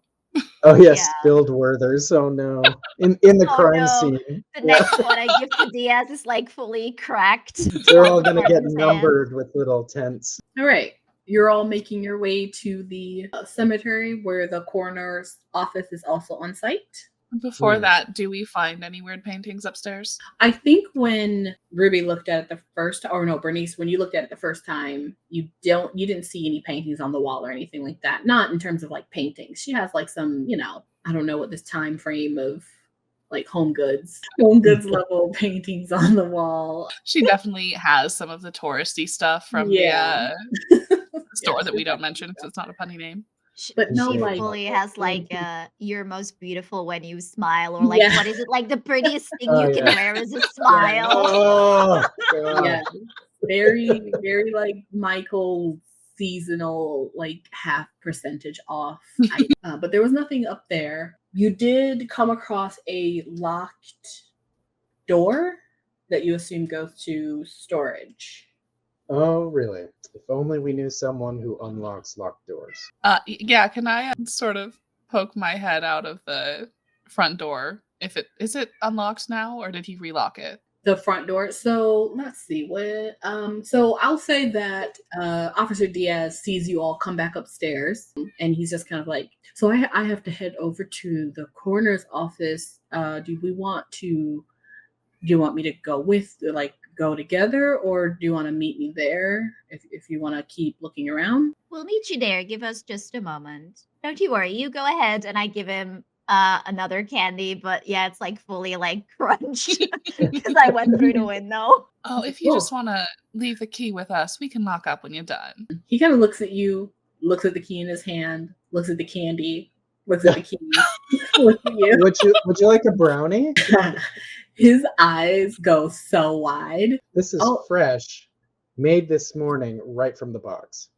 Oh, yeah. He immediately gives Bernice the key and holds up both hands for brownies. I hand him two brownies in napkins. Oh, wow. Thank you. They're still warm. Do you feel that? He begins to kind of eat them as he walks out. Shameless. I just double fisting like brownies. I just one in each hand, just go like nom nom nom nom. Dropping a trail of brownie crumbs in the crunch. No. No wonder this town needs 3 old ladies to solve their crime. The Brindlewood Bay's finest right there. I imagine like fully like chipmunk style cheeks. Full of brownie. Gross. Incredible. He is out the door, and you all are left in the salon. Great. This is comfortable. Finally. Yeah, I will try to open the storage door. Okay. Yeah, it's just locked, and you have the keys to the salon, so you're able to unlock it. Inside, it just looks like a regular salon items. There's a whole thing of the shampoos and conditioners. There's a little box in the back of maybe some older appliances, like straighteners and things like that perhaps she doesn't really use anymore, but she keeps. And then there are some smocks or, some aprons, things like that. So this is things that she would grab that needs to be used on the floor easily while all of the back stock is down in the basement. Is there anything you want to look at in particular, or does anyone want to make a move? I mean, I'm free for someone else to do it, but it seems like just kind of looking around to see if there's like something suspicious, because it was like, this is the only room that was locked. I feel like we could just do an information move for that. It doesn't have to be me because I've already talked a lot, but yeah. You're also rolling really, really well, so I say go for it. Well, now that you said that. Oh no! Now that you said that, the luck is going to be over. You're rolling so badly. There's no way. This is just an opportunity for you to redeem yourself. Yeah, roll with reason. Okay. I guess. Okay. Sure. Well, I lost the die. Auspicious. Oh, well. The one that was left was a 4, and I rolled a new one because I can't get to the other one for now. And that was a 6. So that is another 10. Yeah. I'm gonna see what that dice was that fell. No, I can't find it. No, missing die. Let's see. Okay, the dice that fell was a 3, so I'm also fine if we want to say that was a 7. We'll take your first, whatever you said first. That was a 10. Okay. So everything in here looks fairly normal, but as you would expect it. I will say that this is an old building, so some of the pipes are exposed, and this is one of those pipes. It's like one of those really old, like cast iron pipes, and it runs vertical. It's vertical from the top or the top of the ceiling all the way down to through the floor, and you assume it goes down to the basement. There is a interesting residue that seems to be kind of like slowly or just like a thin drip from one of the like connectors on this pipe. As you look at it and as you all get closer, this again looks very familiar to something you've seen before. This inky black. Oh no. Oh no. Oh boy. Do we all have that feeling of familiarity? You do. In fact, I'll say that roll was pretty good. Even though you had originally smelled seawater, you know that the woman was bloated, and you know that this strange substance is here. I'm going to say you all kind of remember back to when you all were given a cup of tea by Augustus Herbert, aka Augie, to his friends. And you now are kind of remembering a little bit more clearly that the teapot that he used, you're not sure where he got that teapot or where he got the tea set from, but the teapot was black cast iron. And now you're also remembering that looked very similar to the teapot you all saw when you were in the nightmare dimension, let's call it, where you found the teapot on the stove. That was also cast iron. Boy. Oh, not again. Well, let's go see that corpse before things get any weirder. Does anyone want to do anything with the pipe before you leave? Is there a smell? Lick it. No. Lick it. No. Do it. No, Bernice. Do it. So Not Ruby. me. Not me, but someone. Do it. Oh, I see. It doesn't come in a teacup. No. Right. It's fine if it's in a teacup. Yeah. Is there a smell about? Did you say there was a smell? Are you getting closer? Yeah. Or do you just want to smell the room? Just want to smell it, not lick it. I will say if you're close enough to literally really inspect the pipe, you'll notice kind of two things. One is that it's an old water pipe or some sort of liquid pipe because it feels cold. And two, you do definitely smell salt water. I've had enough. I back out. Close the door. Relock it. Can we relock it? Do you know how to Before- relock this? before- No. I'm not gonna I- lick it. I said no. Everyone stop trying to make me lick the pipe. I don't want to. But maybe No. Bernice wants to. No, nobody is gonna lick the pipe. Probably. Can I just like take like a handkerchief and try and wipe some of the residue? No, And no. then lick that. No. Wrap your brownie in that handkerchief. Yes, you are able to kind of smear your handkerchief across the seam to pick up a little bit of that really thin, almost like when you wipe it and you see it on the handkerchief, it almost looks oily.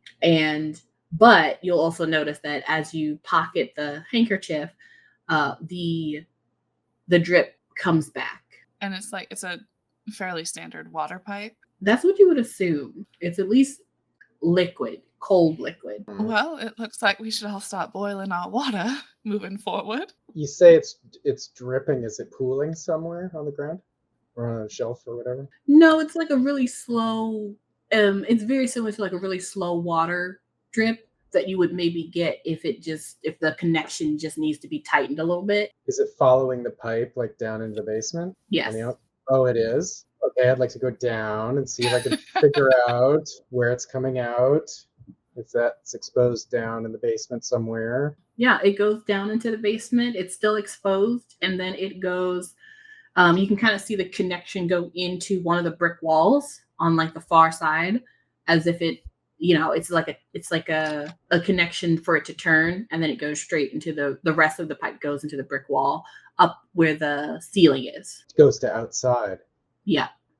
And that's interesting. Does it flatten out and it's still traveling unnaturally against gravity? No. I'm going to say that it begins to not solidify, but because it's not as thin as water, it tends to go slowly. So you would assume that it begins to like evaporate before it starts dripping down. Okay. It's not like something that's traveling into the earth via the basement, like flowing. Or is it? Or is it evaporating, you say? So it's dry against the wall. It goes into the brick wall, but it's sort of dry by the time it gets there. Yeah, you don't see it on the wall. You only see it on the pipe. So you could assume that at some point, whatever is contaminating whatever liquid is inside happened up top. Yeah. Okay. And so let's travel the other way, shall we? And I'm sort of marching upstairs. We're going to find where this is coming in. Meanwhile, Bernice and Ruby have just been arguing in the room. No, you lick it. Yeah, the whole time. No, you do it. It Oh, was your wow. idea. Yes, that's why you should do it because I already came up with the idea. There is no attic for this building. It's just the one place, and then the roof, and then the basement. So if you want to see if the pipe, keeps going up, or if it also turns right above the ceiling, like in the attic space, you'd have to find the little pull down ladder, or like the little hatch that takes you up into the bilges of the roof. Ew, you said bilges. Sure, yeah. I mean, are we tarrying too long? I'm happy to go to the morgue, but I mean, speaking as player, but should we keep doing this? I'm fine with keeping it open to see what we find because I feel like we can't conclusively like answer it anyway before we do the theorize. So I don't know, but Right. I'm also fine trying to get up there. Yeah. I look- would love Yeah. someone to roll to see if they fall off the roof. Cool. Feel like it might be me. Okay. So I look for a hatch or something. Maybe in the closet. Sometimes they're in the closet. It is in the closet. Push or whatever I have to do. Is it a pull down or a push over? Yeah, let's make it a push. Push. Someone get me a ladder. Bernice will just like drag over one of the waiting chairs and be like, well, this is the best I can do for you. Okay, Ruby this- would have like made that cup with her hands, like she was gonna boost you, like yeah, like a thief or like in a heist movie to throw you Right. over, and I'm like, oh right, yeah, okay, a ladder. Okay. okay. I'll go up. You push as hard as you can, and it doesn't budge. Oh no. Sounds like you want me to risk something in some kind of day move here. I'm gonna stack something on top of the. Let's see. I want to get up high enough so that I can put my shoulder on it and push. And I'll put something. Let's stack the chair up so I'm higher, which is always a safety concern. Okay. Well, what if you also kind of like have one of your legs kind of on the pipe to give you leverage? That makes sense. I'm sort of parkouring off the pipe, which is inky in places. Okay. Ruby Quite is an like very athletic move. unhelpfully giving you tips. Oh, Like good. being a backseat driver. Bernice is kind of like standing under you and to the side, like her hands ready, like she can actually catch you. Right, just holding up like it's a basketball. Yeah.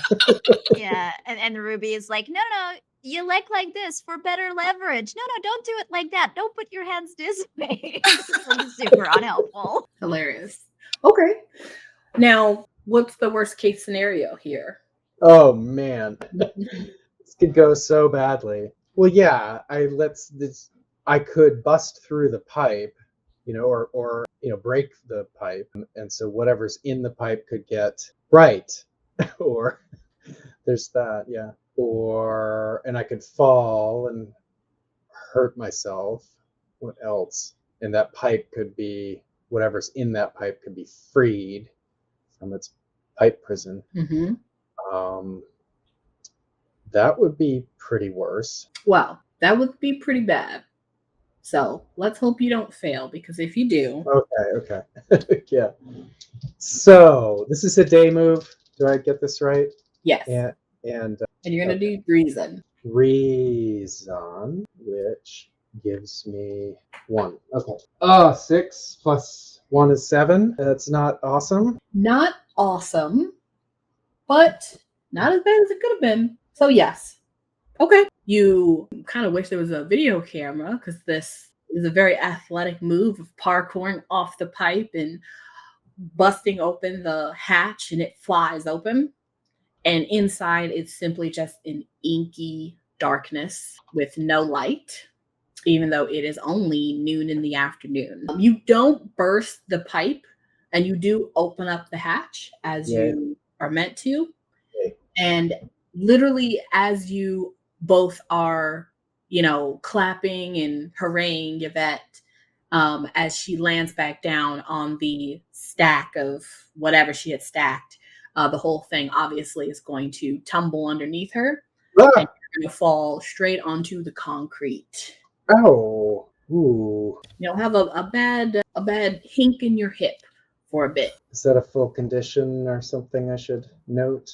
Let's say you're just going to not be able to do anything that athletic for quite some time. So even going upstairs is going to be a bit difficult for you. Okay, so I've got some soreness with me. Well, But it was cool at the moment, it was.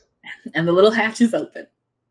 Are Ruby and Bernice doing like a little clap to make you feel better, but it just makes you feel like infinitely worse? Like, Yeah. when you clap for a child when they do like the bare minimum. Well, and I might even take it as a snide remark about my falling. Is anyone else? I don't think I want to. Does anybody else want to peek up there? Because this hurts. That's gonna bruise. Ruby will help you up. And she's like, well, I did say not to put your foot there. Oh, for God's sakes! Is Are it blasphemy you if a allowed to nun say says that? it? No, only when I'm really mad. Well, Ruby, you climb through the window, and Yvette, you open the hatch. So I guess it's my turn to go see if I can see what's up there. It seems like what's up there is a lot of black. Oh, well, fortunately, I'm not afraid of the dark. You want All me to right, boost your you? Bernice is climbing up on the same precarious. For some reason, sure am. But I've got the cricket phone with Yeah. like its flashlight, and I want to see if there's anything in the blackness. Okay. Okay, your phone does pierce through the blackness. You do see the pipe, and it is also turning. So it seems to be going outside of the building, out the back, Like out the back of the roof or out the back of like a wall? out the back of the roof wall. Okay. So it's high up. Well, it looks like this pipe is going out the back of the building if we want to follow it out that way. Yes. Certainly. Start to Maybe follow. it will lead us to the cemetery. Is there is it just an empty attic otherwise? Yes. Empty, dusty. Looks like that hatch hasn't been opened for quite some time. Because as Bernice kind of clambers down, she's like, Yvette, I don't want to minimize the sacrifice you made, but I feel like we probably could have discovered that by walking around the building. Well, we didn't know then. No, that's not fair.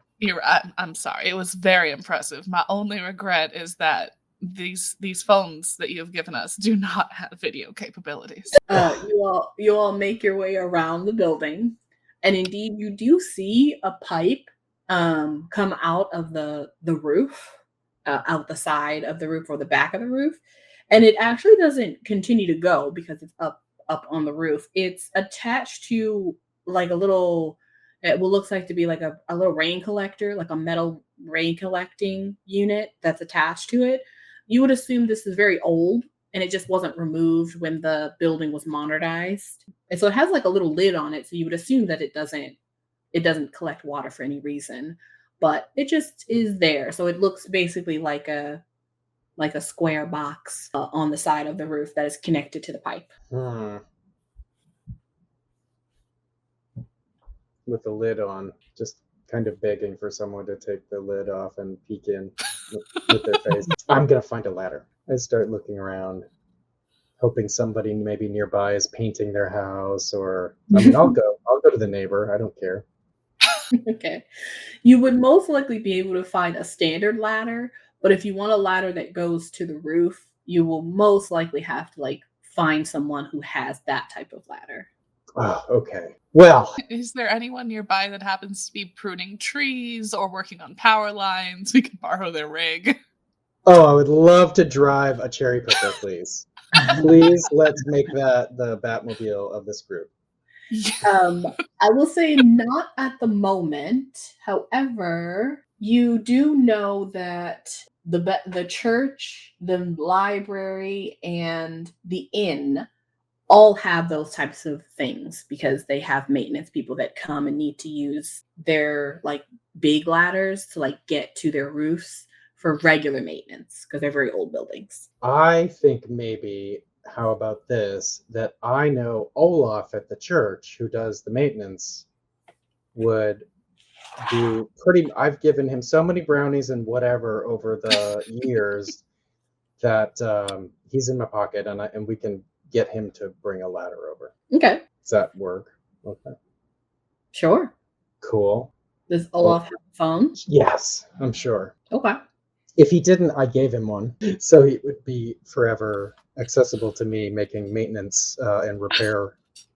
And he does maintenance at the church? Yeah. Just handing out brownies and burner phones. Yeah, it's just very generous. We are the real power of this town. We have bribed everyone. Running the whole damn thing on sugar and technology. The mayor is just a puppet under our control because we've given him like homemade brownies and hard candies and strawberry jam in summer. I will say that you call Olaf, yeah, and he picks up the phone.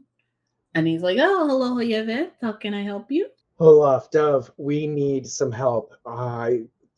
If you could meet us at this address, or at the salon. Meet you at the salon for a little me and you time.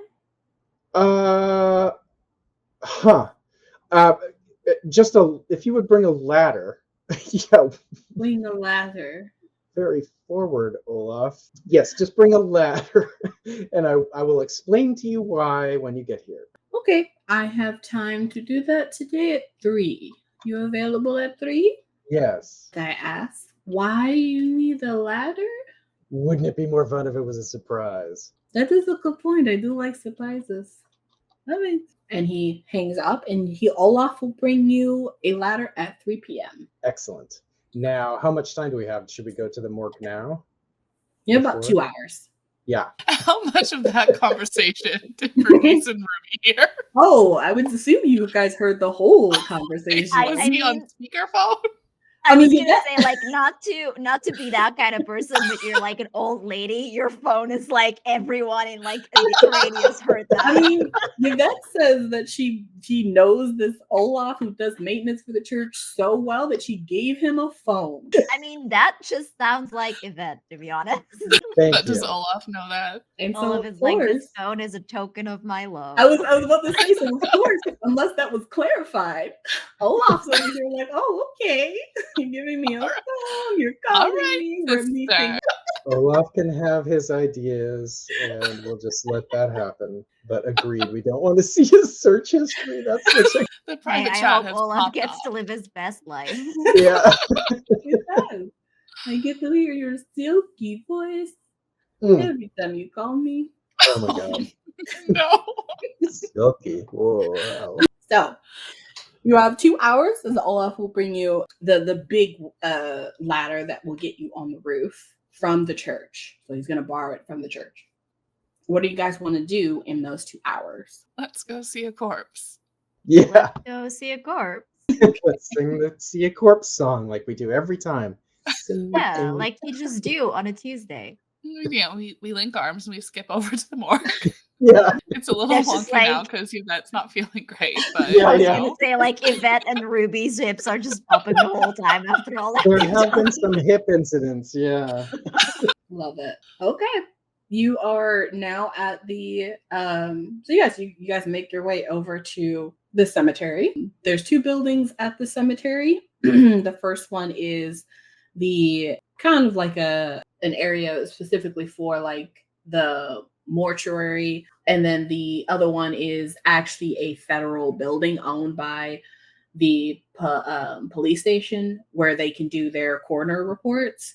And so that's going to be the smaller one in the corner. And so you can kind of already see when you guys get there that there's 2 cars. There's the sheriff's car and Officer Diaz's car. Gotcha. So they are already there. Fair enough. well, get your brownies and candy ready. I already am, yes. Inside of the coroner's area, there is a bit of like a receptionist area, but there's nobody there.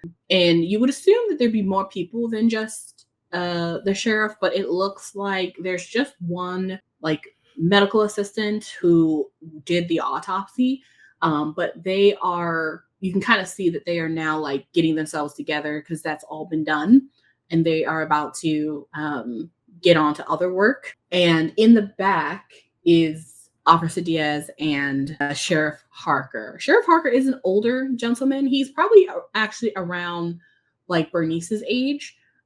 He has lived in this town for a very long time, and he likes for things to be handled more in a smaller, more intimate manner, instead of bringing in too many city folk or the FBI or like things like that. He likes to handle everything locally. But this case, you can kind of see as he's kind of standing there watching Diaz still eat. He's on his last brownie. Yeah. He's kind of standing in front of him, watching him, just kind of like shaking his head, like, "How do you eat all that?" As he sees you 3 come in. The body is on a operating table, half covered, and he kind of looks over at you 3. Ladies, how was your Hello. book? Well, you always provide us with far more interesting things in our books, Sheriff. It's a pleasure to see you again, though I am sorry it's under these circumstances. Yeah, really weird one. But come on in, and I'll show you what we found here. Diaz, get some water or drink some yourself, for goodness sake. You're full of sugar. Yeah. And so he shows you to the body, And it is indeed a younger woman that you can kind of see in her 20s. And she is indeed bloated, as if she had been plucked out of the sea fresh, but she is completely dry. And so you come over and he gives you this information. So, unidentified woman, mid-20s. She was wearing a long black dress with black stockings and black heeled boots. She was found with a white lace handkerchief, but it was unstained.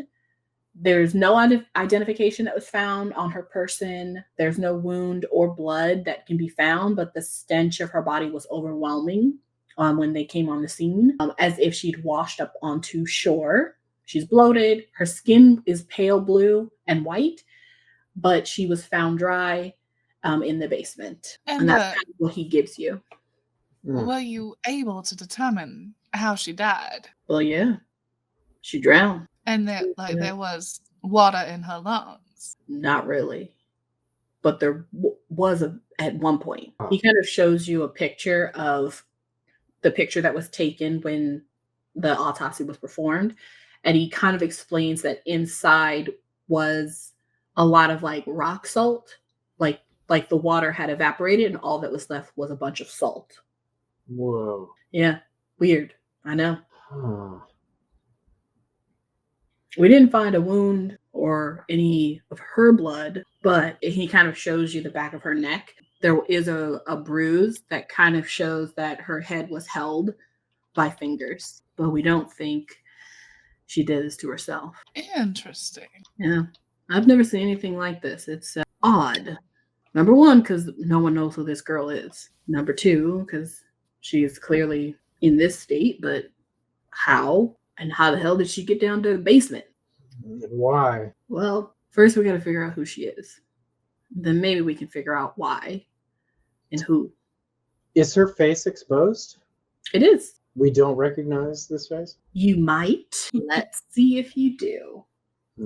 Is that a role of some kind? I am going to say that this can be a investigate role where you're just trying to look at her using reason, or you could do an occult move. Yeah, that sounds like more fun. Yeah. And that requires some kind of, it's just an investigation, or do I have to like do a weird ritual or something? You're going to roll with sensitivity. Okay, I'll do that. That's 8 with sensitivity, I think is 0. So 8. Yep. Okay. Marker Crown of the Void. Yvette, as you all kind of go around the body and you're listening to Sheriff Harker and you're kind of like examining her a little bit, Yvette, you're looking closely at the face, and you do indeed think this woman looks familiar, but you're not able to 100% place her because her face is very, very swollen. So everything's kind of smushed together. However, as you are kind of just like staring at her, and Bernice and Ruby and Sheriff Harker are kind of talking amongst themselves and also looking her over, doing whatever they're doing, you almost can kind of, you swear you see her mouth open just slightly. And something begins to drip, some sort of black, oily liquid just off the corner of her mouth. I shriek and jump back, totally keeping my cool. As that's happening, Bernice and Ruby, what are you guys doing? I think Bernice is kind of like, she saw like the hand mark on the body and is kind of trying to figure out like, is it her hand size? Is it bigger? Is it smaller? Is it probably like, kind of just trying to figure out what she can about the handprint. The hand of the girl? You said like there was like some bruising or something on her? You mean the hand marks on the back of her neck? Yeah.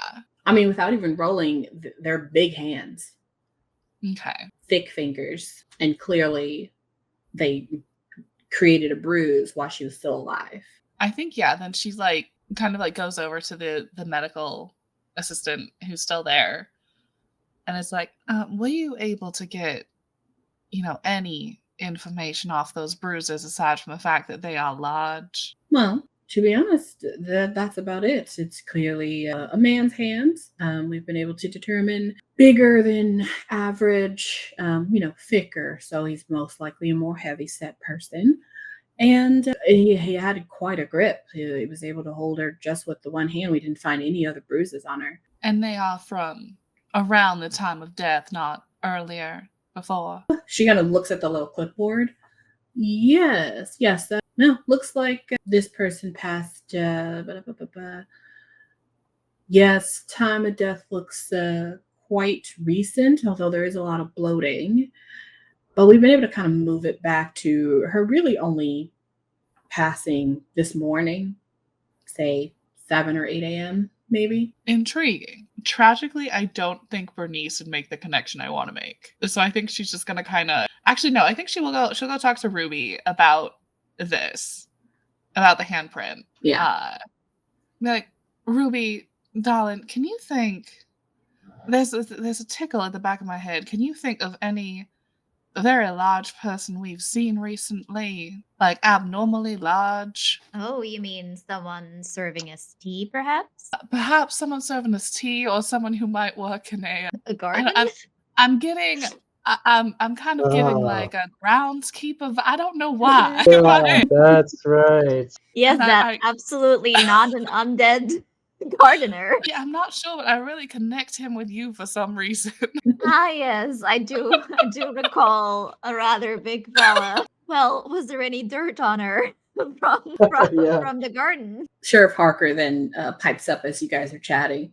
No, she was clearly, submerged in salt water at some point, and then just found there. The only things we found on her, like dirt, were from the basement. Like, out of character, is her body, is her hair plastered with salt, or is only the lungs are Only the salty? lungs. Okay. Then I think Ruby will sort of look at the sheriff and say, well, why are we so sure she didn't inhale or ingest anything? Why are we so sure she was submerged in water? He kind of looks at the medical assistant. Well, I mean, granted, that's a lot of salt, but it came from salt water. We've already run the tests. And she definitely was fully submerged in salt water. That's how her body got this way. Were there traces of any salt water on her clothes? Yeah, everywhere. Just not on the ground. Yeah, I think I would like to look. Oh, have you already confirmed if there's signs of somebody moving her? Like, we know that there's the bruise on the back of her neck where somebody might have submerged her, but are there drag marks or a body that blunt force trauma that might have hit something when it was moved? Mm-hmm. Yeah, you can ask the sheriff all of those questions. Yeah, and you'll do that, and he'll kind of take out his notes, which are clearly much more cleaner than Diaz's. Yeah, well, yes, she was moved in a sense. We don't see that anyone moved her in terms of the scene down in the basement. I mean, they may have and then covered it up, but we didn't see any indication that anyone had even touched her down there or hadn't moved her around or even brought her there. It's which is the strange part. It's as if she appeared. Are her clothes era appropriate, or are they old? Mention old? You can ask him to show you the clothing. Yeah, I'll ask. He hands you the bag that has the clothing in it, and you inspect it. I'm gonna need you to roll something. Oh boy, I feel like Bernice should have done this. Our actual history expert, but sure. I mean, I'm with you at this point. If you want me to roll it, I can. I'll So leave that up to that's kind Tanya of- if you can. I think it makes more sense to me if we have you identify what era clothes might be from, but I mean, you can both roll. Ruby, you can take it out and look at it and roll something and then give it to Bernice and she can roll. Or just one of you can. Yeah, I think in that case, what I want to do is I think I'll let Bernice sort of identify what, what rough historical period, if any. Like it might literally just be like, oh no, these are just clothes from like H&M or something. But if they are, then I'll let Bernice do that. I think what I would like to do is, are we near the corpse? Like what is like sort of our fictional positioning here? You guys are literally over the table that has the corpse on it. Mhm. Okay. Then presumably I see like sort of that liquid dripping from her clothes. I would like if I You sort of take out the clothes. you do not. Oh, okay. It's from her mouth, right? Or that's what I saw. I don't know if That's that what was. Yvette saw. And like, Yeah. is this is all kind of happening concurrently, so Yvette hasn't completely reacted very calmly yet? I Yeah, did jump I'll back. say since it's all happening at the same time, you're now all catching up to one another. So Gotcha. Yvette was looking at the face and doing some things. Bernice was doing some things. Ruby was doing some things, and now Ruby has the clothes. Yeah. I'll take them out, but I would maybe just like to see if there's like anything in there that they might have missed rather than like identify the clothes themselves. But basically I want to use like my knowledge as a former cat burglar of like, secret pockets, things that I might have used to like hide notes in or like hide like tools in, that Hmm. even if like somebody had patted me down or like would have gone through security, like they wouldn't have found. And I basically want to see if these clothes have anything like that, which like a normal cop might have missed because they're not like looking for that, right? Okay, I like that. That is a 9 total. I rolled with reason. That made sense to me. Oh, okay. Wow. Okay. Then that's what you're rolling with as you kind of pass the clothes to Bernice. Ruby, as you look at as you're kind of like checking the clothes, kind of like checking for for pockets, you do see what seems to be a hand sewn inner pocket of the dress. Hmm. And there is something inside of it, but it is badly water damaged. But it seems to be an old photo of something. Oh, a photo. Okay.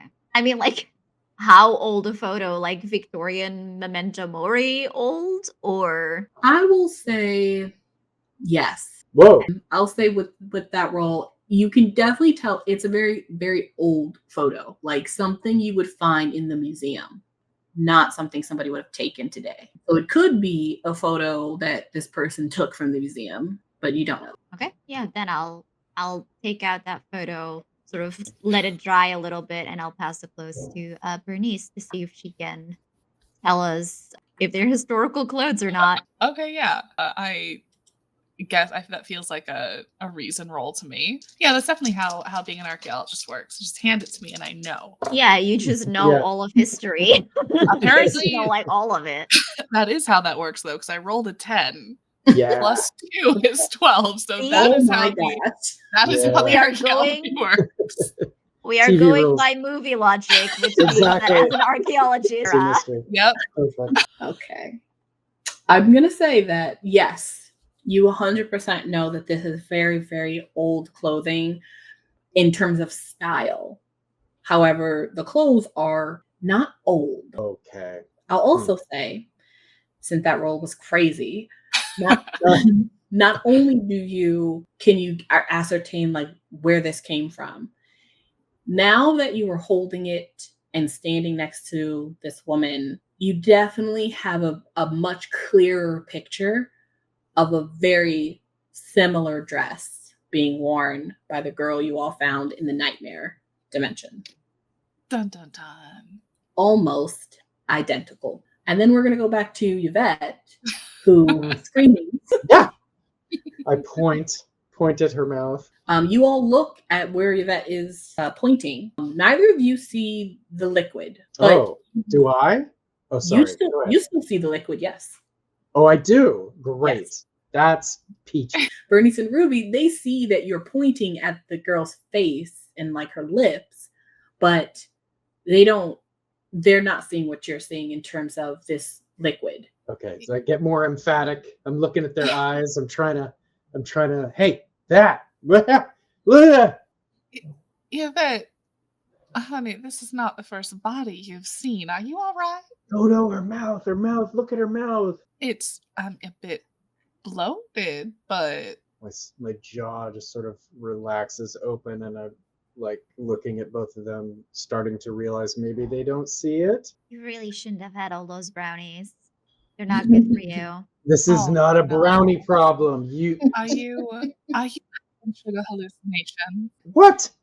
I see it with my own eyes. I do still see it, right? As you look up at Bernice and try to convince her that there's something there, when you look back down, you don't see it anymore. No. However, you all do see something odd when you all do look back at the face.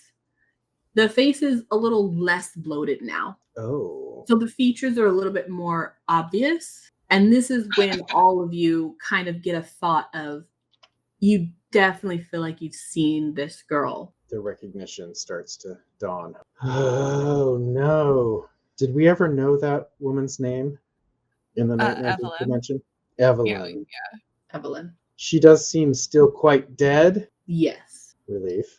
Sheriff, does her face look a little bit less puffy to you than it did a moment ago? He kind of looks over at her. I guess maybe a little.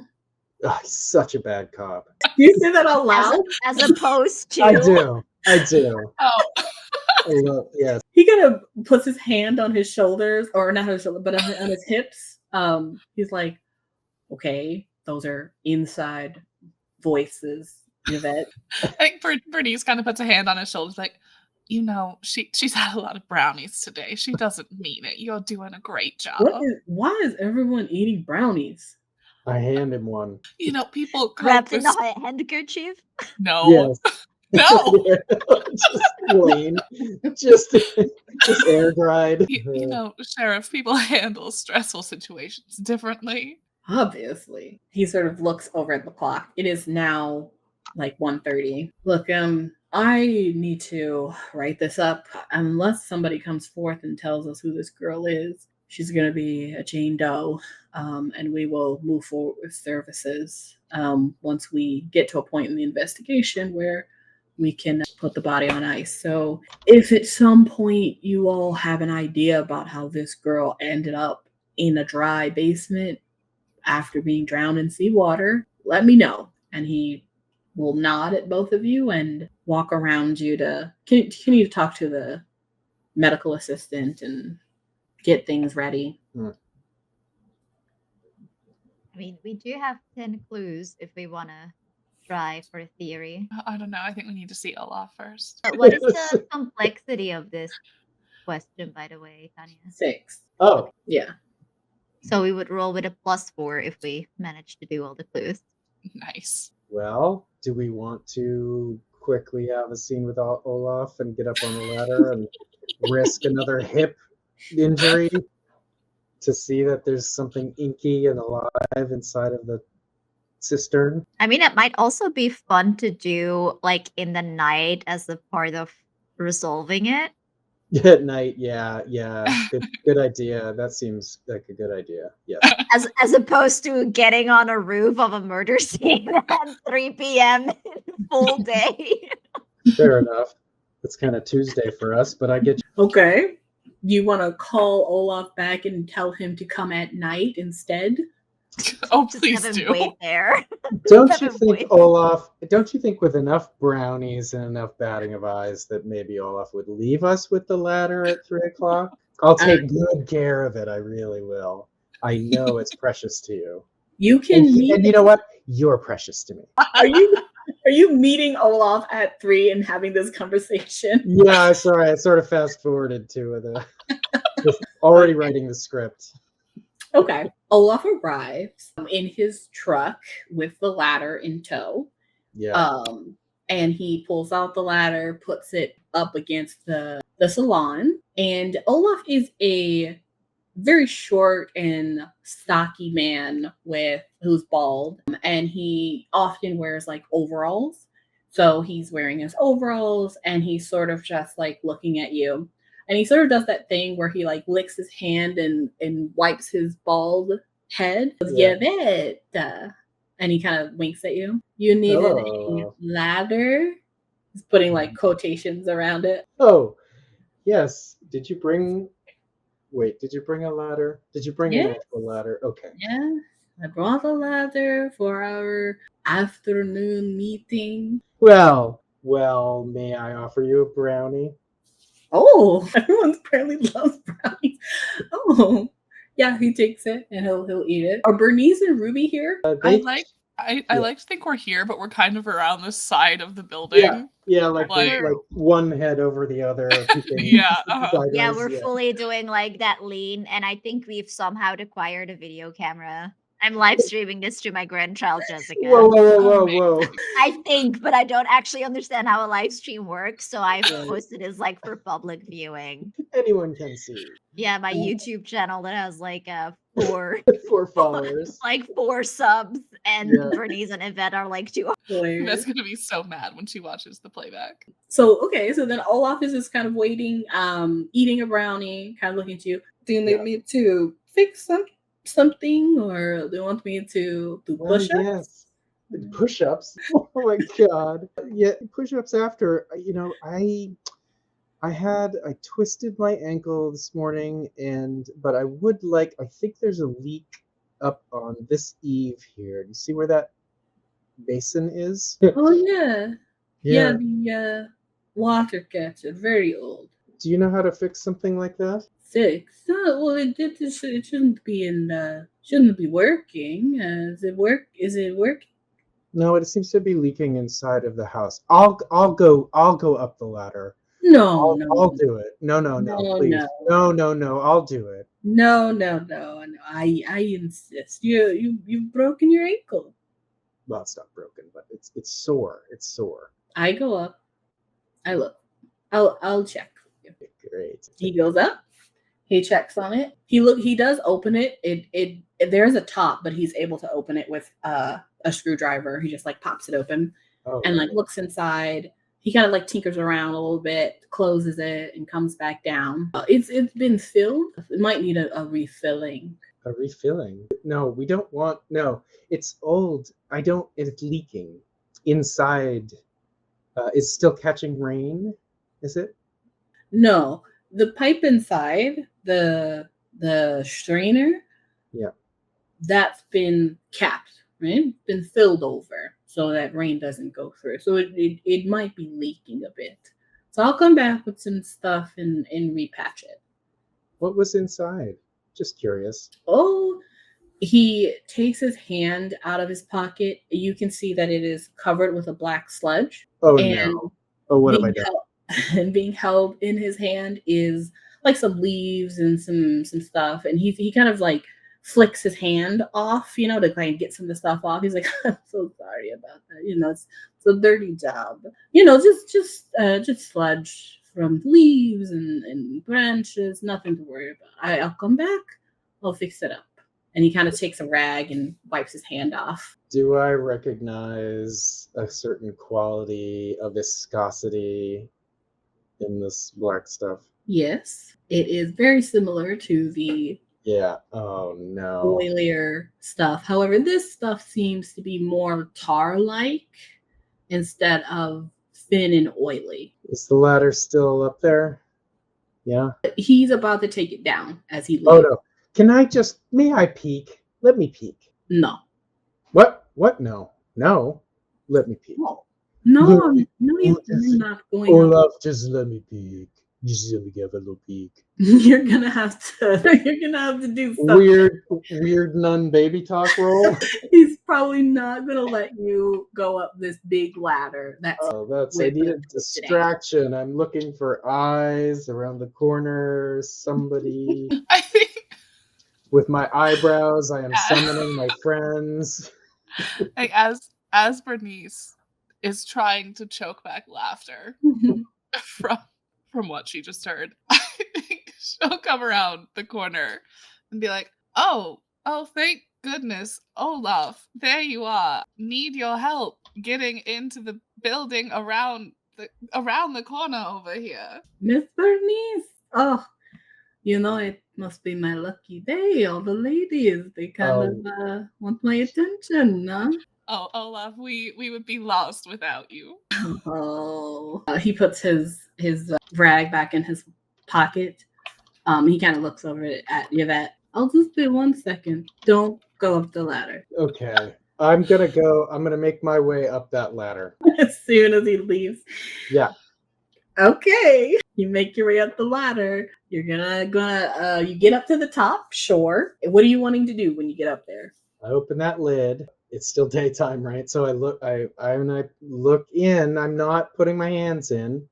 Just opening, looking. Okay. Well, right off the surface, I mean, you see a black kind of like substance kind of lining it. It doesn't look full of anything. It looks more like what he was kind of saying is that rain, even if it does get in there, it shouldn't be going down the pipe because it has been filled with like some sort of like a hard putty so that it doesn't work anymore. But it probably just needs to be redone. But unfortunately, the top maybe has not been doing its job, and so some stuff has gotten in there. So it's not a lot, but it looks like caked, like leaves and branches and stuff on the sides, as well as like that black sludge that could be just mistaken for, dirt and vegetation. What does it smell like? Perhaps you should roll something. Okay. Can I invoke the occult here? Is that how that makes sense? The occult move activity related to supernatural occult. It says for the first time. Well, last time was the first time. Yeah. But I would say this is probably just a day move. Fair enough. Or move. Yeah. Yep. Okay. And what perception? I'm sorry, I've forgotten. All of the stats are reason, I guess. Yeah, you are kind of looking to see if it's similar to the stuff you've already seen. It is the rolls a 9, reasons a 1 is a 10 total. Wow. Okay. Were you doing a day move or a meddling move? Day move. Well, day move, right? Or a what move? A day move, not a night move.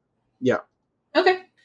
All right. Well then, yeah, you get up there, you look at it, and you can definitely tell that it is the same, but it's a lot more. Actually, I'll say, why don't you tell me in this moment, since that was a really good roll, how much you feel like you remember from the incident at the manor in terms of that black sludge? Well, are you asking the player or how much Yvette should remember? Because I do. It can be kind of like what you want Yvette to remember in this moment. Yeah. And then if you don't remember it as the player, I can fill in the blanks. Well, what I am recalling right now is the painting, and that there was this whaling ship, and that the whaling ship was starting to get subsumed by this black inky stuff that looked sort of octopus-like, but maybe was just sort of like tentacles made of ink. And then I think it pulled the ship down. Or was that match? I don't remember other encounters. Yeah. Well, I'm asking at the same time you're asking. I think I remember it like tearing it apart. Oh, okay. Yeah.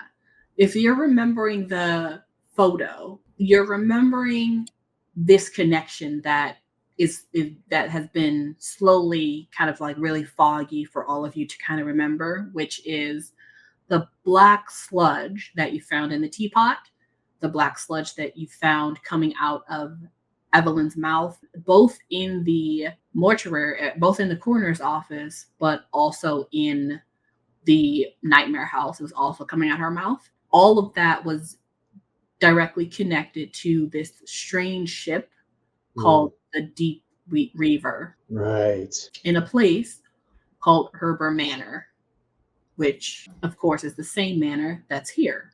Okay. Do I take a Crown of the Void, by the way? No, you did a day move. Oh, it was a day move. Sorry. Yeah. But that's what you find. Okay. Well, I put it back, and I don't touch it or lick it. Coward. You lick it. So there's letters right here.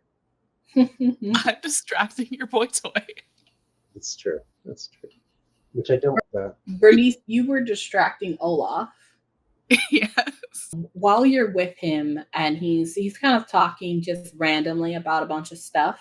Where are you trying to take him, or what are you trying to do to distract him? I want to hear this. No, I'm just taking him around the front of the building because the ladder's in the back, and trying to get him to help me open the door that I have the keys to, but have conveniently lost. Oh, okay. So you're trying to convince him that you're wanting to open the door. Yes. It's Okay. not locked, it's stuck, according to the story I'm telling. As you say that, and he goes, "Oh, so you need Olaf to open the door for you? No problem." And as he did before, but kind of doing it absent-mindedly because it's such a habit, he takes the hand that was covered in sludge, licks it, and then Yes. touches his bald head. And then he goes to work lock picking, like doing a lock pick on the door. And that's what you guys are doing while Yvette is coming down the ladder. Ruby, what are you doing as Bernice and Yvette are doing their things? I don't know. I don't really think that there's anything left for me to investigate here. I Just think I'm filming it just for the fine. fan. I mean, like I was filming Yvette and Olaf, but alas, that has ended. Chet is very upset for Yvette that she got dumped. Like, have you turned like the phone around and are now like monologuing into the I camera mean, no, about how because you you're can't breaking trust? in. This is where I start my live streaming YouTube. No, I don't know. Yeah, I'm fine just ending it here unless we feel like there's more to be found. But I don't really see what I can investigate here. Sounds like we're wanting to move on to theorize for this session. Mhm. You can. I'll say that Ruby and Bernice, Ruby comes around the corner. Yvette comes down the ladder and comes around the corner.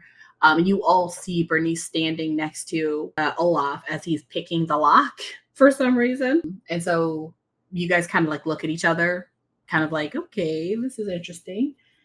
So what do we think happened to this woman? I have an opening bid for how she got here. Okay. Unless somebody else has something to start with, but that Go ahead. that basin, the water in that basin, I think, ended up being kind of a portal, but it's a weird long portal where she flowed into the basement. So appeared in this catchment and then in some timey-wimey liquid black form came down the pipe into the basement. I think maybe just there's some kind of water-to-water time travel thing.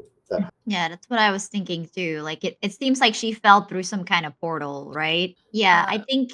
Oh, go ahead. Oh, I was gonna say perhaps a portal that the owner of a local occult shop set up. Exactly. Oh, Yeah. And I feel like the brooch and the mariner's compass, like what if that is just sort of, like ritual implements that you need to sort of guide a victim from one place to another? Because, like the painting has like such a nautical theme. is it possible she could have died on the ship and then transferred to, well, no, we saw her getting killed, right? We Didn't we didn't see see- her getting killed in the nightmare sheet. We found her dead in the kitchen. Right, so she could have come from the ship to the kitchen where there's water. My and comments, then, yeah, La Llorona. yeah. Can I inquire what is the exact question that we are trying to solve here? Is it how did she get here? Is it who killed her? Is it like what Yes. are we? For this session, it's how did she get there? It's the sheriff's question of how did this woman even get to, what did he say? What was my words? Oh, here it is. If you can tell me how this woman got to a dry basement, but looking like she drowned in a bay or the ocean. Yeah, I think we can then say that she was like sort of teleported. I think that piece of corroded metal, like that could have come from the pipes. Or it could be like a ship part Ooh, that's like sort of came through with her, which is like why it sort of like, it was on the floor. And like why he couldn't identify it because it's like, a very Understood. old part that, yeah. Yeah. Cool. Why did Opal see her alive though? Was that like a weird like time glitch? Like that was maybe the moment it was sort of like solidifying and happening and she just like saw her for a moment, not yet like fully teleported, or what do we think that was about? Well, we're seeing her restore before our eyes Mhm. somewhat. So we Oh, know she's that. in like a time loop. Okay, so she's going back to sort of moment of murder and then decomposing and then going back to murder. Yeah. Yeah. That sucks for her. Yeah, That's- that Yeah, sounds that does really suck. does. Yeah. Yeah, then the other two clues that we have is the victim wears identical clothes to Evelyn. I mean, I feel like we can sort of confidently say that it is Evelyn, That's right? easy. Yeah. Yeah.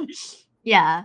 And then we have the antique button. I think she grabbed that off her murderer as they were Ooh. like holding, because like she has like the handprint on the back of her neck. Mhm.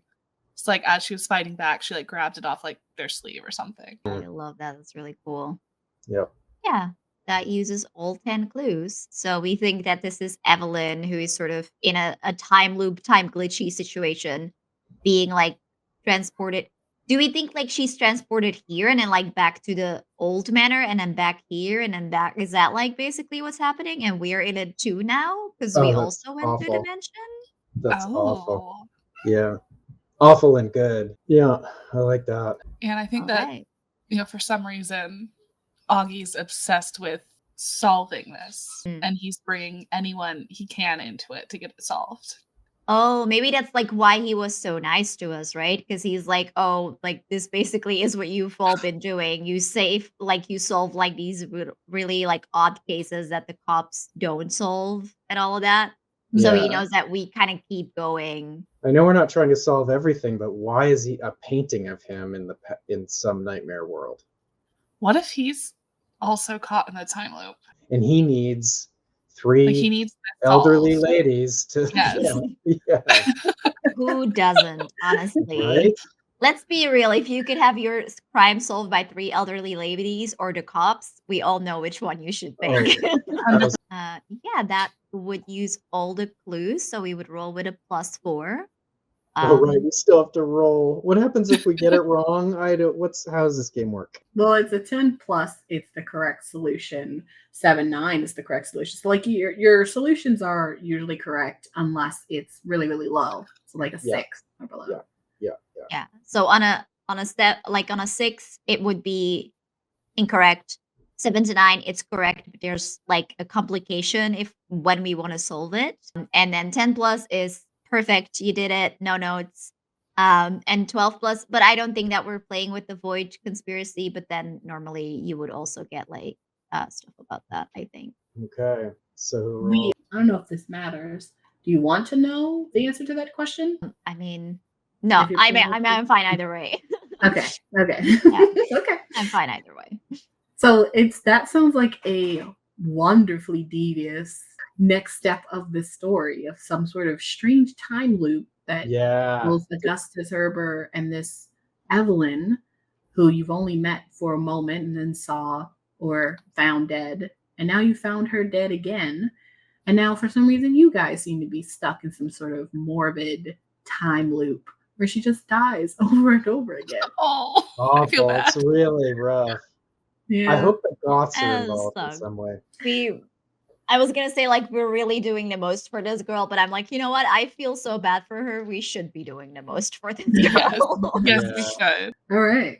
Who wants to do the role? Oh my god. I don't know. Who's feeling brave? I mean, on one hand, I'm like hubris, and I'm like, I've been rolling well, but that also means that now I'm gonna roll snake eyes, you know?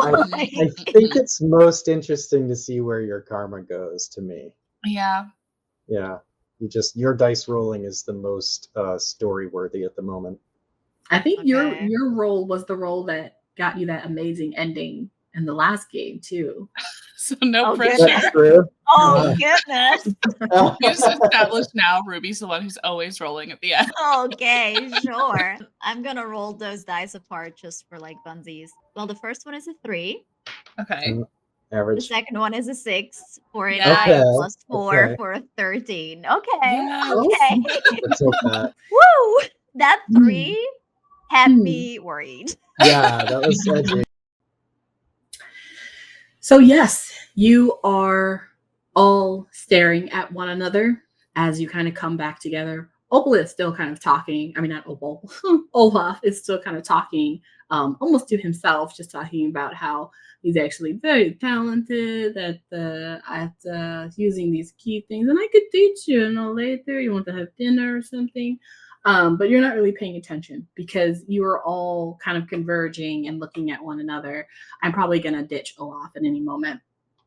But while he's talking and this revelation comes to all of you of this horrific time loop that might be happening with this girl, Evelyn, and Augustus Herber, and now you three, Yvette, you and Bernice are, for like 2 seconds, you kind of realize that something has changed around you. And the very first thing you both notice, because you're right in front of the door, is that there is I would call it some sort of a apparition of some kind that seems to be moving inside of the building.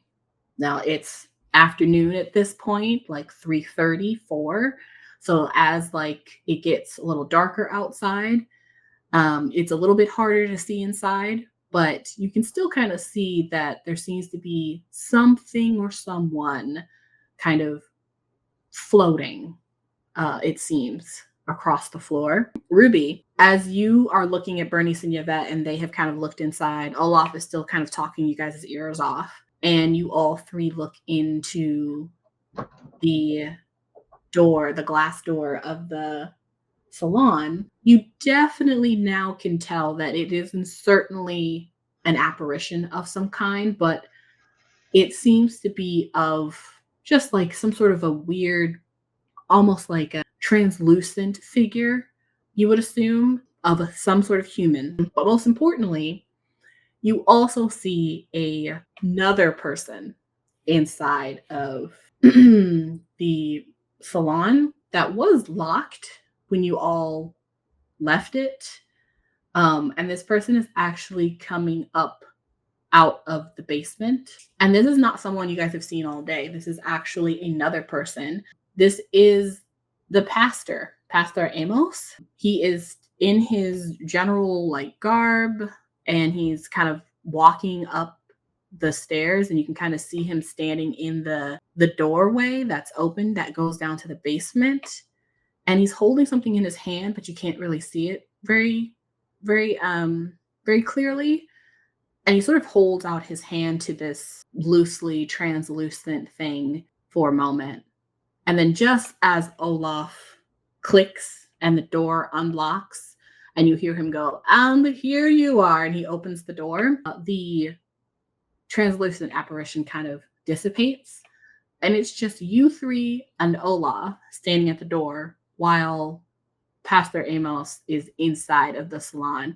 And now you can kind of see that he's holding up rosary and a cross. And that's where we'll end our part.